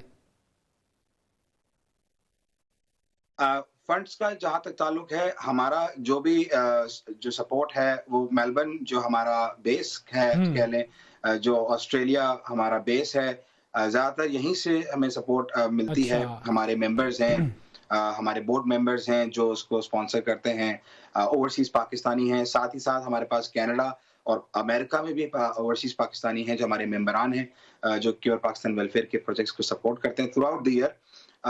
یہ اسی لیے ہوتا ہے کہ پاکستان میں جو رہنے والے لوگ ہیں ان کو زحمت نہ دی جائے، بلکہ جو باہر کے رہنے والے لوگ ہیں جو صاحب ثروت ہیں اور جو یہاں پہ سیٹلڈ ہیں ان سے لے کے پاکستان کے لیے وہ کام کیا جائے تاکہ ان کے لیے آسانیاں پیدا کی جا سکیں. بالکل صحیح ہے. آپ اب ظاہر ہے باہر مقیم ہیں آسٹریلیا میں، اور دور بیٹھ کر لوگوں کے پاس تو ویسے کچھ کے پاس بہانے بھی بڑے آرام سے بن جاتے ہیں کہ ہم اتنا دور ہیں کیا کر سکتے ہیں، لیکن کیسے کر سکتے ہیں. ہاں، لیکن آپ دور بیٹھ کے پاکستان میں اس قسم کا اتنا بڑا ایونٹ مینج کر رہے ہیں، تو یہ آپ کیسے کر لیتے ہیں؟ دیکھیں، میں سمجھتا ہوں کہ آپ کی جب نیت اچھی ہوتی ہے، when there is a will there is a way، یہ ایک بہت مشہور کہاوت ہے کہ اگر آپ کی نیت ہوگی، آپ willing ہوں گے کام کرنے کے لیے، تو بہت ساری قوتیں آپ کے ساتھ مل جاتی ہیں جو اس کام کو ایگزیکیوشن میں آسانی پیدا کرتی ہیں. خدا تعالیٰ کی اگر مدد ہو تو تمام کام آسان ہو سکتے ہیں اگر آپ کی نیت اچھی ہو. اگر ہم روحانیت سے ہٹ کے بات کریں، جو دنیاوی جو ریسورسز یا جو کہہ لیں کہ لاجسٹکس ریکوائرڈ ہوتی ہیں ہمیں، اس کے لیے ہم مختلف یونیورسٹی کے اسٹوڈنٹس کی مدد جو ہمیں ملتی ہے. ہمارے پاس 150 سے اوپر والنٹیئرس ہیں صرف کراچی میں جو زیر تعلیم ہیں اچھی یونیورسٹیز کے اندر. ایسے نوجوان جن کا تعلق اسٹڈیز سے ہے, ایجوکیشن سے ہے, جب پڑھ رہے ہیں, جو اس ضرورت کو سمجھتے ہیں کہ کس طریقے سے پاکستان میں اس وقت لوگوں کو ضرورت ہے, تو ایک بہت بڑا نیٹ ورک ماشاءاللہ قائم ہوا ہے. لیکن اگر ہم بات کریں 2015 کی, سٹارٹنگ میں بہت پرابلمز تھیں, بہت مسائل تھے, صحیح طریقے سے کام کرنا, ایک چین آف کمانڈ بنانا, ایک ڈاؤن دا ٹریک کام کروانا, یہ سارے مسائل ہمیں تھے جس کو ہم نے پچھلے 8-9 سالوں میں اوور کم کیا ہے, اور ماشاءاللہ اب چیزیں بہت سموتھلی چل رہی ہیں. اچھا, اب یہ جو حالات کا ذکر کیا, میں چاہوں گا کہ یہ آپ ضرور بتائیں, کیونکہ دیکھیں ایک تو یہ آپ نے فزیکل لوکیشن ٹھیک ہے, وہ آپ کسی نہ کسی طریقے سے مینیج کر لیتے ہیں, there's a will, there's a way, لیکن ایک ٹیم بنانا, ایک کارواں بنانا, وہ بنا کیسے, اور پھر کیا کیا مشکلات آئیں, ان مشکلات کو کیسے دور کیا گیا؟ بہت سارے لوگ ڈی موٹیویٹ بھی کرتے ہیں, انسپریشن کیسے لی؟ دیکھیں میں آنیسٹلی بتاؤں کہ یہ جو مال آف اسمائلز کی جو کہہ لیں کہ فکر دماغ میں آئی اور اتنی بڑا یہ پروجیکٹ کی صورت بن گیا ماشاءاللہ, جو آج نہ کہ صرف بچوں کو ضروریات کی زندگی کی چیزیں فراہم کر رہا ہے, بلکہ ایجوکیشن اور میڈیکل کے ایکسپینسز بھی کور کر رہا ہے پورے سال کے. یہ صرف کہہ لیں کہ ایک سوشل میڈیا کے اوپر میں نے ایک ویڈیو دیکھی تھی جس کا بڑا گہرا اثر ہوا مجھ پہ یتیموں کے حقوق کے اوپر, جس نے یہ کہہ لیں کہ ایک بہت بڑا ایک ریولیوشن آیا میری لائف میں, اور یہ آج ماشاءاللہ ایک پروجیکٹ کی صورت میں آ گیا.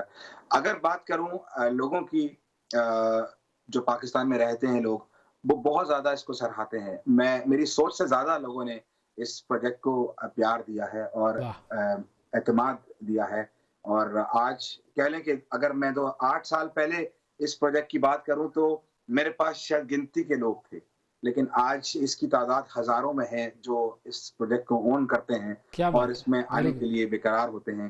بہت اچھا مورل سپورٹ آتا ہے انتظامیہ کی طرف سے بھی, مختلف این جی اوز کی طرف سے بھی.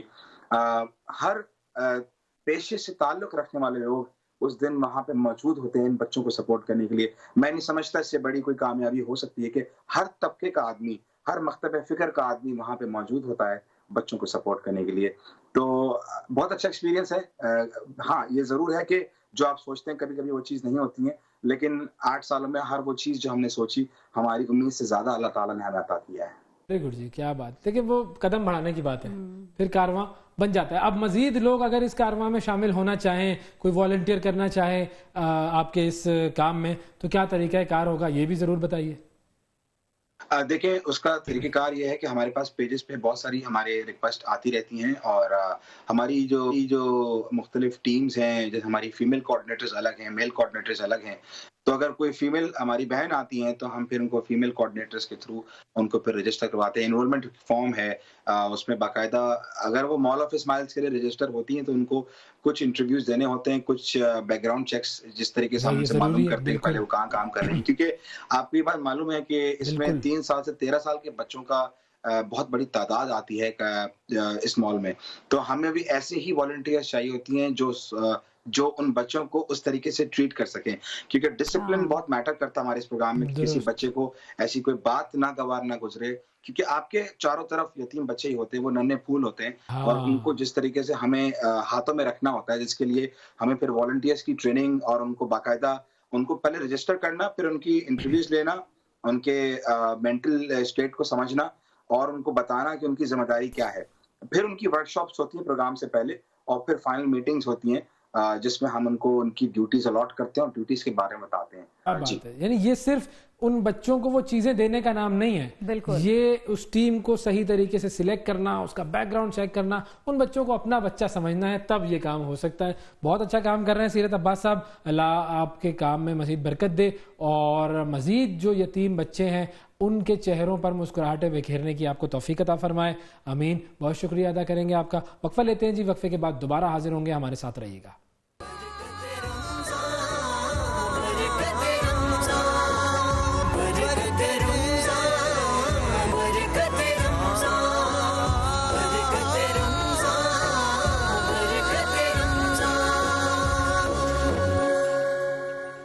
ویلکم بیک جی, برکت رمضان میں ایک مرتبہ پھر خوش آمدید. اب ایک ایسے اہم مسئلے کی طرف ہم جائیں گے اور اس پر گفتگو کریں گے جو کہ اکثر نوجوانوں کا مسئلہ ہے, زیادہ تر نوجوانوں کا مسئلہ ہے. بہت سارے اس سے بچے ہوئے بھی ہیں, لیکن بہت سارے نوجوان ایسے ہیں پاکستان میں جو کہ ہم دیکھتے ہیں کہ جیسے ہی افطار ہوتا ہے وہ افطار کی کھجور کھانے کے بعد فوراً نماز کے لیے نکل جاتے ہیں بھائی. وہ نماز نہیں ہوتی ہے اصل میں. جی وہ نماز نہیں ہوتی جب وہ کہتے ہیں کہ ہم نماز پڑھنے جا رہے ہیں اور فوراً نکلے بغیر کچھ کھائے پیے فاقہ پورا دن کرتے ہوئے روزہ رکھے ہوئے وہ دوڑے, تو وہ دراصل نماز پڑھنے نہیں جا رہے ہوتے. آپ تھوڑا سا گھر کے باہر جھانکیے تو وہ آپ کو دھواں ذرا نظر آئے گا. ہاں, اس دھوئیں کا جو وجہ ہوتی ہے اس دھوئیں کی, وہ ہوتی ہے وہ کش جو وہ لگا رہے ہوتے ہیں سگریٹ کا.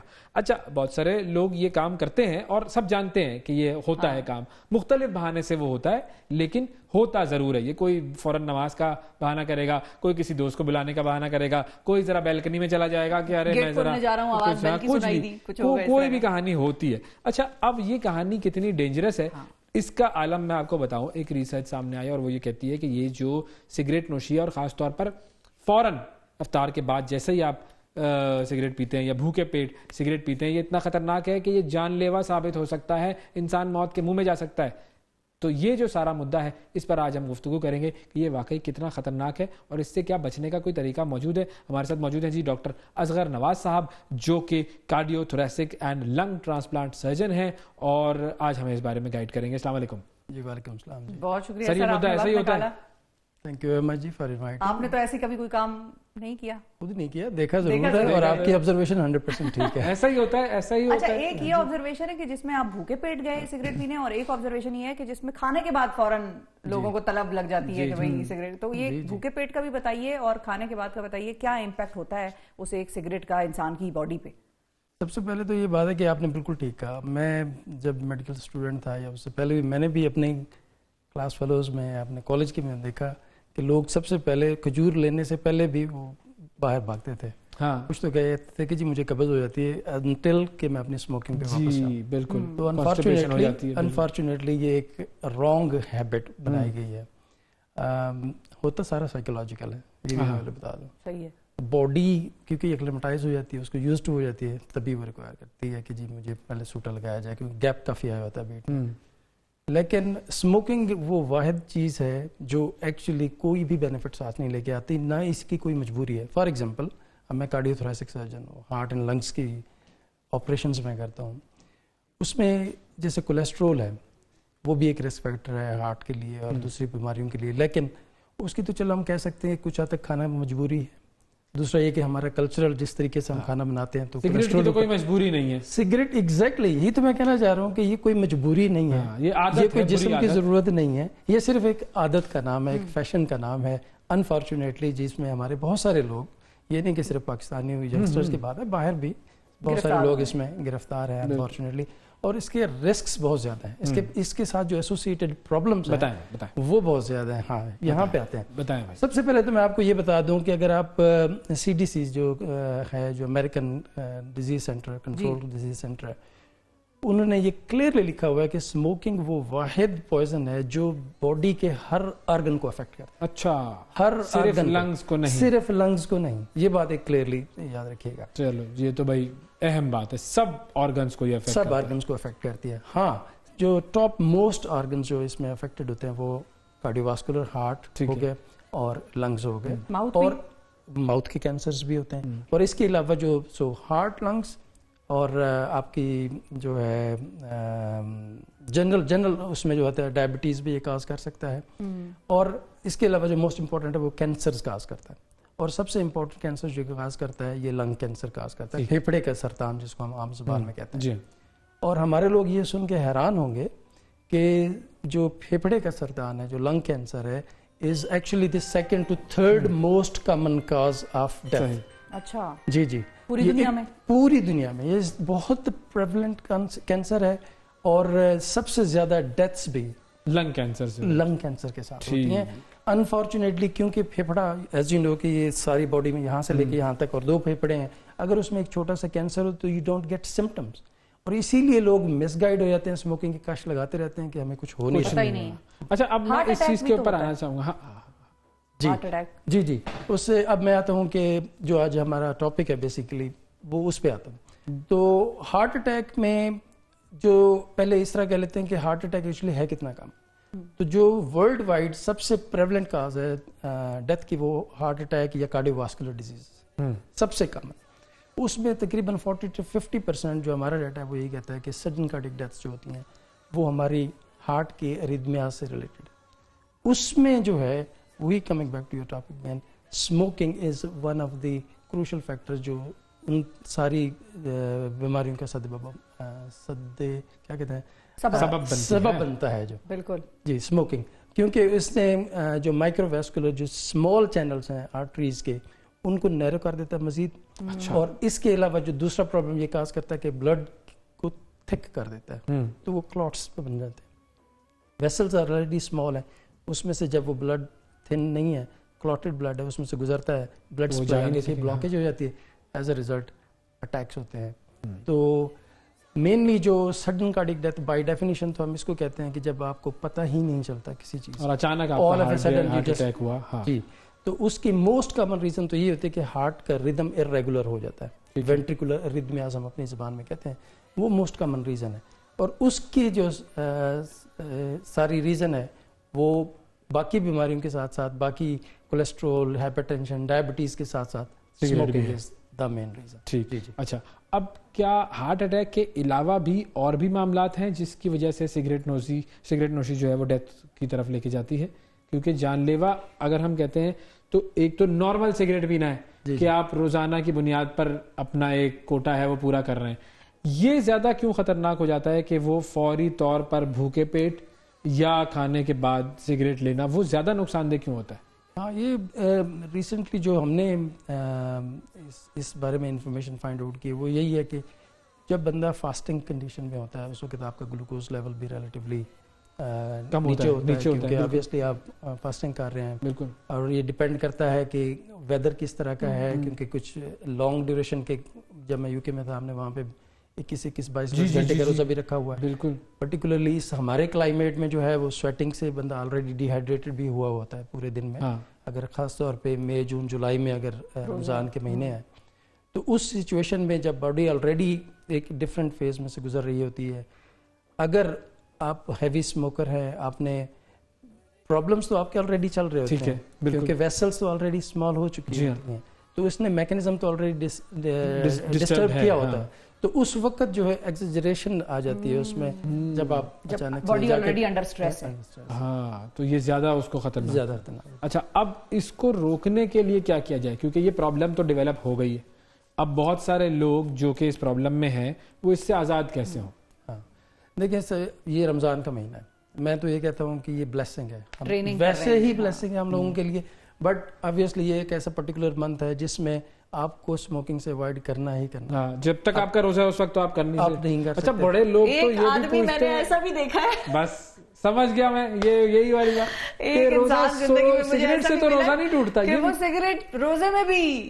تو ان کو ہم نے کہا کہ بھائی کیا کر رہے ہیں، مطلب ظاہر جاننے والے تھے، ہم نے کہا بھائی کیا کر رہے ہیں، رمضان ہے. کہتے ہیں نہیں یہ تو دھواں ہے، کیا کھا پی تھوڑی رہا ہوں میں. تو وہ ایسے بھی تعویلیں موجود ہیں دنیا میں، ایسے بھی لوگ ہیں. بالکل. لیکن ویسے تو یہ میری ڈومین نہیں ہے، لیکن علماء کرام سے ہم نے یہی سنا ہے کہ جی نہیں، ہاں بالکل، اس میں کوئی دو رائے ہے ہی نہیں. بالکل. بلکہ UK وغیرہ میں تو علماء نے خاص طور پہ حرام قرار دیا ہوا ہے سگریٹ کو، کیونکہ جو باڈی، اپنی باڈی کو ہارم کرنا، یہ چیز اس زمرے میں آتا ہے کہ آپ جان بوجھ کر اپنے جسم کو نقصان پہنچا رہے ہیں. کیونکہ جیسے آپ نے کہا مجبوری تو کوئی نہیں ہے، مجبوری تو یہ جان بوجھ کر اگر آپ نقصان پہنچا رہے ہیں تو ایک حرام کام کر رہے ہیں. اور میرے دوست ایسے ہیں جو کہ پاکستان میں سگریٹ استعمال کرتے تھے اور UK گئے، وہاں پر جب انہوں نے یہ چیز سنی انہوں نے چھوڑ دیا. تو ظاہر آہستہ آہستہ یہ کام ہوتا ہے. تو اب چھوڑنے کی طرف کیسے آئیں؟ تو یہ آپ کے پروگرام کی اساتذہ سے میں یہ بھی عرض کرنا چاہوں گا، actually I am very thankful to you. کبھی کبھی میرے دل میں یہ بھی آتا ہے کہ ہم میڈیا سے گلیمرائز قسم کی ساری چیزیں دکھاتے ہیں، شاید کچھ ہمیں ایسی انفارمیشن بھی دینی چاہیے جو لوگوں کے لیے فائدہ مند ثابت. نہیں، ہمارے پروگرام میں بھی گلیمر ہے. وہ گلیمر ہی جب سگریٹ کی بات کرے گا تو لوگ کہیں گے ارے بھائی یہ تو زیادہ ورد آ گئی. جی. تو اس میں ایسا ہے کہ اسموکنگ جیسے UK میں پبلک پلیسز پہ بین ہے، ٹھیک ہے، ہمیں بھی ویسے رولز اپنانے چاہیے. دوسری بات، اگر آپ گھر کے اندر ہیں، روم میں ہیں یا گاڑی میں ہیں تب بھی بین ہے. کلوز اسپیسز میں بھی اسموک فری بلڈنگز ہیں ان کی. جی بالکل، ہمیں بھی وہی اڈاپٹ کرنے کی ضرورت ہے. ہمارے یہاں ہے فری اسموکنگ بلڈنگ، جاؤ کرو بھائی، کوئی مسئلہ نہیں. ہاں، تو ایسا نہیں ہونا چاہیے کیونکہ اس میں ایسا ہے کہ اگر اس وقت میں یہاں پہ بیٹھا اسموکنگ کر رہا ہوں, آپ اسموکر نہیں ہیں, تو what we call as the passive smoking, second hand smoking جو ہے وہ اتنی ہی انجوریس ہے, کیونکہ بے شک ڈائریکٹلی کیمیکل اندر نہ جا رہا ہو لیکن اسموک تو باہر آ رہا ہے, ہیٹ بھی باہر واپس آ رہی ہے, اور آپ اسی کو انہیل کر رہے ہیں. گناہ بے لذت, ایگزیکٹلی. آپ کر بھی نہ رہے ہیں اور وہ آپ کو کھایا بھی کچھ نہیں. ہاں, کھایا بھی کچھ نہیں ہے, کچھ نہیں ہے, لیکن لیکن اب جیسے یہ عادت ہے فار ایگزامپل کہ بھائی فوراً افطاری کے بعد سگریٹ چاہیے کسی کو, تو اس چیز کو وہ کیسے کاؤنٹر کرے, کیونکہ طلب تو ہو رہی ہو. کوشش تو یہ کرنی چاہیے کہ رمضان کی اگر آپ ذہنی طور پہ ڈٹرمنڈ ہو جائیں کہ جی میں نے اسموکنگ سیسیشن کرنی ہے, تو آپ رمضان بیسٹ اپرچونیٹی ہے. آپ اس کو پہلے ریڈیوس کریں, کیونکہ جو لانگ ہیوی اسموکر ہوتے ہیں, لانگ ڈیوریشن سے, ان کے لیے ٹربل ہوتی ہے, ان کی باڈی جو ہے اس کو یوزڈ ہو جاتی ہے, ان کو کریونگ فیلنگ آتی ہے. جیسے اگر کوئی پیپسی پیتا ہو یا کوئی کولڈ ڈرنک ہے جو کہ آپ کی عادت ہے, ایگزیکٹلی سیم ہے, تو اس کو گریجولی منہ سے یہ کافر لگی ہوئی, یہ کس نے, غالب تو نہیں تھا, یہ غالب نہیں کہا تھا یہ, تو اس کو گریجولی سٹاپ کیا جا سکتا ہے. اور یہ ہے کہ پہلے نمبر آف اسموکنگ کم کی جائے. یہ تو ان کو پتا ہے کہ اگر ہم 12 گھنٹے یا 11 گھنٹے یا 15 گھنٹے اگر ہم نے فاسٹنگ کیا اور سگریٹ نہیں پی, تو ہم ایک آدھا گھنٹہ اور بھی صبر کر سکتے ہیں. It's not a big thing. صحیح ہے. اچھا, یہ کچھ ایسے پیچز اور آج کل اس طرح کی چیزیں مارکیٹ میں آئی نہیں ہیں کہ جو ڈاکٹرز خود پرسکرائب کرتے ہیں اسموکرز کو جب کوئی اسموکنگ چھوڑنے کا پلان کر رہا ہو. جب وہ کر رہے ہیں تو ہمارا جو اسموکنگ سیسیشن پروگرام ہے وہ ایکچولی اسٹیپ بائی اسٹیپ آپ کو گائیڈ دیتا ہے. وہ کیا ہے؟ وہ یہ ہے کہ پہلے آپ نمبر آف سگریٹس پہ کٹ ڈاؤن کریں, ایونچولی پھر ہم آپ کو نکوٹین ریپلیسمنٹ تھراپی دیتے ہیں. وہ ڈفرینٹ فارمز میں آتی ہے, چویبل بھی ہوتی ہے جس میں آپ چو کر سکتے ہیں, یا پھر آپ یہ جو پیچز ہیں وہ بھی لگا لیں, تاکہ جو آپ کی باڈی جو اس کی کریونگ وہ کم سے کم ہو. ٹھیک ہے, وہ سلو ریلیز ہوتی ہے. ایونچولی جب آپ آہستہ آہستہ آپ کی فزیکلی اور سائیکولوجیکلی جب آپ وہ کر لیتے ہیں کہ جی اب میں نے اسٹاپ کرنی ہے, تو وہ آپ اس سے بھی آ جائیں. اس کے علاوہ ای سگریٹس ہیں کچھ لوگوں کو. اچھا, یہ جو آج کل چل رہی ہے یہ بڑی خطرناک ہے, بڑی اسٹائل تو بڑا لگ رہا ہوتا ہے, کہیں پر بھی نہ لگے کہ چلو دھواں نکلا, ایک اسٹائل لگا رہے ہیں, کیا ہے یہ؟ کچھ لوگ کہتے ہیں کہ ای سگریٹ جو ہے وہ اصل سگریٹ چھوڑنے کا ایک طریقہ ہے, لیکن وہ تو خود آپ کو اس کے اوپر عادت ڈال دیتا ہے. اچھا, فلیورز آئے ہیں بھائی. نہیں, لیکن وہ بھی کہتے ہیں خطرناک ہے, اور لوگ پھر سگریٹ تو شاید چھوڑ دیں لیکن ای سگریٹ کی لت پہ لگ گئے تو وہ بھی خطرناک ہے. اس میں بھی کچھ لوگوں کا یہ ہے, کچھ دوست ہیں بہت مہربان قریبی جو کہ اسموکنگ کے بہت یوزڈ ہے, تو اب ان کو دیکھیں ایک سائنٹیفک طریقہ ہے کہ نکوٹین آپ کی باڈی کو چاہیے. صحیح ہے. دوسرا جو ہے ان کو یہ عادت ہوتی ہے, کہتے ہیں یار ایسے پکڑنا ہے, کچھ پکڑنا ہے, ہاں کچھ پکڑنا ہے میں نے ایسے. بالکل. اور تیسرا یہ کہ میں نے یہاں پہ ایسے کچھ رکھنا ہے, تو اس کے الٹرنیٹو کے لیے یا پینسل پکڑ لیں, یا اس طرح کے جو ای سگریٹ جن میں ریلیٹیولی کم ڈوز ہو, جس میں تاکہ آپ پھر گریجولی اس سے چھٹکارا پا سکیں. تو یہ اس کا سولوشن ہے. خرید کے پینا چھوڑ دو, پہلے مانگ کے پیو, تھوڑی شرمندگی ہوتی ہے نا لوگوں کو. تو پاکستان میں کسی وزیر نے یہ بھی کہا ہے نا, ڈیمانڈ کی ہے کہ سگریٹ کا ٹیکس جو ہے وہ بڑھا دو, اور خاصا بڑھا دو, 50% بڑھا دو. یو کے جاتے ہیں تو ہمارے دوست وہاں لے کے جاتے ہیں نا, یہاں سے پورا ڈنڈا پورا لے کے جاتے ہیں. ٹرمینالوجی بھی یہی ہے, ٹرمینالوجی یہی ہے, ایسا ہی ہے. میں جب یہ وہ منگواتے ہیں دوست, آپ حیران ہوں گے, میں جب بھی یو کے جاتا تھا تو میرے پاس ہمیشہ ایئرپورٹ پہ جو پوچھتے تھے سر سگریٹ تو نہیں ہے بیچ میں, جو وہ اسکینک بیگز کھول کے کہتے تھے ڈنڈا چیک کرا. یہ لوگوں کو چاہیے وہاں پر, کیونکہ وہاں کتنا مہنگا ہے. بالکل. تو ہم بھی مہنگا کرتے ہیں, ہم نے اس کو انکریج کیا ہوا ہے کہ ٹھیک ہے تم استعمال کرتے رہو. وہاں کھلی بھی نہیں ملتی, وہاں کھلی ہم نہیں دیکھیں گے کہ 2 روپے کی اس نے ایک پکڑا دی یا 4 روپے کی 2 پکڑا دی. یہاں پہ کھوکھے ہیں نا, کھوکھوں میں یہ کھلی سگریٹ ملتی ہے, بچہ بھی نہیں خرید سکتا, وہ آئی ڈی چیک کرتے ہیں. اچھا, ہمارے پاکستانی آزاد ملک ہے نا, پاکستان ایک آزاد ملک ہے, آزاد ملک ہے, لوگوں کے آزاد رہے. پتہ نہیں قائد اعظم نے اتنی آزادی مانگی تھی یا جتنی مانگی تھی جتنی ہم نے خود آزاد کیا ہے. اچھا, اگر میں کبھی 2 دوستوں کے ساتھ, قائد اعظم کی اپنی بھی تصویر ہے, وہ سگریٹ پیتے ہوئے, شوقین تو وہ بھی تھے, پائپ شائپ کے بھی تھے. وہ دیکھو جو چیز صحیح نہیں ہے سگریٹ وہ صحیح نہیں ہے, لیکن ہاں دیکھو کہ اسی وجہ سے پھر ہم نے قائد اعظم کو بڑا ارلی کھو بھی. اور ان کو بھی بیماری کیا ہوئی تھی, ان کو ٹی بی. جی. اچھا, ایک اور بات میں آپ کو بتاؤں کہ جب میں ان سے کہتا ہوں کہ یار آپ کو نظر نہیں آتا ڈبی پہ نشان بنا ہوا ہے, کبھی پھیپڑا بنا ہوتا ہے اس میں سوراخ ہوتا ہے, کبھی پاؤں بنا ہوا ہے کٹا ہوا ہے, پورا ہمارے, میں نے کہا نا کہ ہماری عوامی اور ہے, ان کے مزاج ہی اور ہے. تو وہ کہتے نہیں کی فرق, اس کو جا کے کہتے نہیں, اس کو جا کے کہتے جڑا سب تو خطرناک ہے وہ ڈبا دے. اللہ. تو یہ وہ لوگ ہیں نا جو کراچی والے طوفان کے ٹائم پہ سی ویو چلے جاتے ہیں طوفان دیکھنے کے لیے، طوفان آ رہا ہے، یا جیسے ہی ہمارا آئل ٹینکر گرتا ہے تو لوگ تیل پکڑنے کے لیے چلے جاتے ہیں. وہ ویپ والا رہ گیا معاملہ. ویپ کیا اتنا ہی خطرناک ہے سگریٹ جتنا، یا زیادہ یا کم؟ دیکھیں ان میں سے اچھا تو کچھ بھی نہیں. وہ تو ٹھیک ہے. ایک آپ جیسے کہتے ہیں نا گناہ ہے یہ، اب گناہ کبیرہ اور صغیرہ اس طرح آپ کہہ سکتے ہیں کہ اس سے تھوڑا سا کم وہ ہوتا ہے، فلٹرڈ ہوتا ہے، تو بس اتنا سا فرق ہے. ویپ سے ڈیتھ کاز ہونا یا یہ چیزیں بھی دیکھی گئی ہیں کہیں دنیا میں، کوئی رپورٹ؟ کینسر ہو سکتا ہے اس سے، کینسر ہو سکتا ہے ویپ سے، پوائزنز بھی ہو سکتے ہیں اس سے، آپ کی باڈی کی مائکرو ویسکولر جو بلڈ ویسلز ہیں ان کی تنگی بھی ہو سکتی ہے. تو یہ سارے پرابلمز ایونچولی ہو سکتے ہیں. دیکھیں بھائی معاملہ تو ہے خطرناک. اب ہمارا کام ہے کہ آپ کو بتا دیں، جتنے باقی پھر ہنستے مسکراتے ہوئے آپ کو خطرے والی بات بتائیں، یا جس طرح وہ کہا نا کہ ڈبے پہ تصویریں آپ کو اس طریقے سے بتائیں، کینسر کے مریضوں سے ملوا کر بتائیں. ہمارا کام ہے گلیمر کے ساتھ بتائیں، ہمارا کام ہے بتانا. عمل آپ نے کرنا ہے، آپ نے اپنے آپ کو بچانا ہے تو آپ اس برائی سے بچیں گے، اور جتنا اگر لمبا آپ نہیں بچائیں گے آپ کا اپنا مسئلہ ہے. اور جتنا لمبا ٹائم آپ سگریٹ پیتے رہیں گے، یہ جان لیجئے کہ ایک وقت ایسا آئے گا کہ ڈاکٹر آپ کو کہے گا کہ سر اب آپ نے تمباکو نوشی نہیں کرنی اگر آپ نے مزید جینا ہے. تو اس سٹیج پر خود کو پہنچانے سے پہلے ہی، کہ بجائے اس کے کہ ڈاکٹر خود کہے، آپ خود سمجھ جائیں. یہ بالکل ٹھیک ہے آپ نے. اس کو ہم کیلکولیٹ کرتے ہیں اسموکنگ پیک ایئرز کے حساب سے، کہ جتنی لمبی اسموکنگ کی ہے، جتنے زیادہ پیک ایئرز ہوں گے اتنا ہی آپ کو زیادہ نقصان ہوگا. تو ہم اپنے پیشنٹس کو اکثر کہتے ہیں جن میں دو طرح کے کامن پرابلمس ہوتے ہیں. ایک یہ کینسر والے کہ اگر آپ نے زندہ رہنا ہے تو یا پھر اسموکنگ کا انتخاب کر لیں یا پھر اس کو چھوڑ دیں.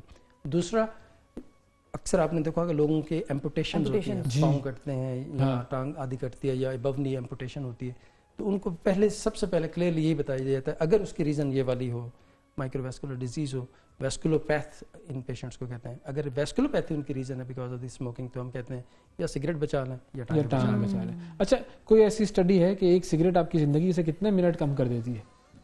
کچھ ہے ایسا؟ منٹس کا تو نہیں، باقی تو بے شمار اسٹڈیز ہیں زندگی میں آپ نے، یا کتنے سال پی ہو سگریٹ تو آپ کی زندگی کا کچھ عرصہ کم ہو جاتا ہے. بس اسٹیٹسٹک ہے. اس کو یہ کہتے ہیں کہ یہ ڈائریکٹلی پروپورشنل ہے. جتنے نمبر آف پیک ایئرز زیادہ ہوں گے اتنا ہی انسیڈنس آف اسموکنگ، اتنا ہی incidence of cardiovascular diseases, heart attack اتنا ہی زیادہ ہوگا. بیسیکلی سلو پوائزن ہے یہ.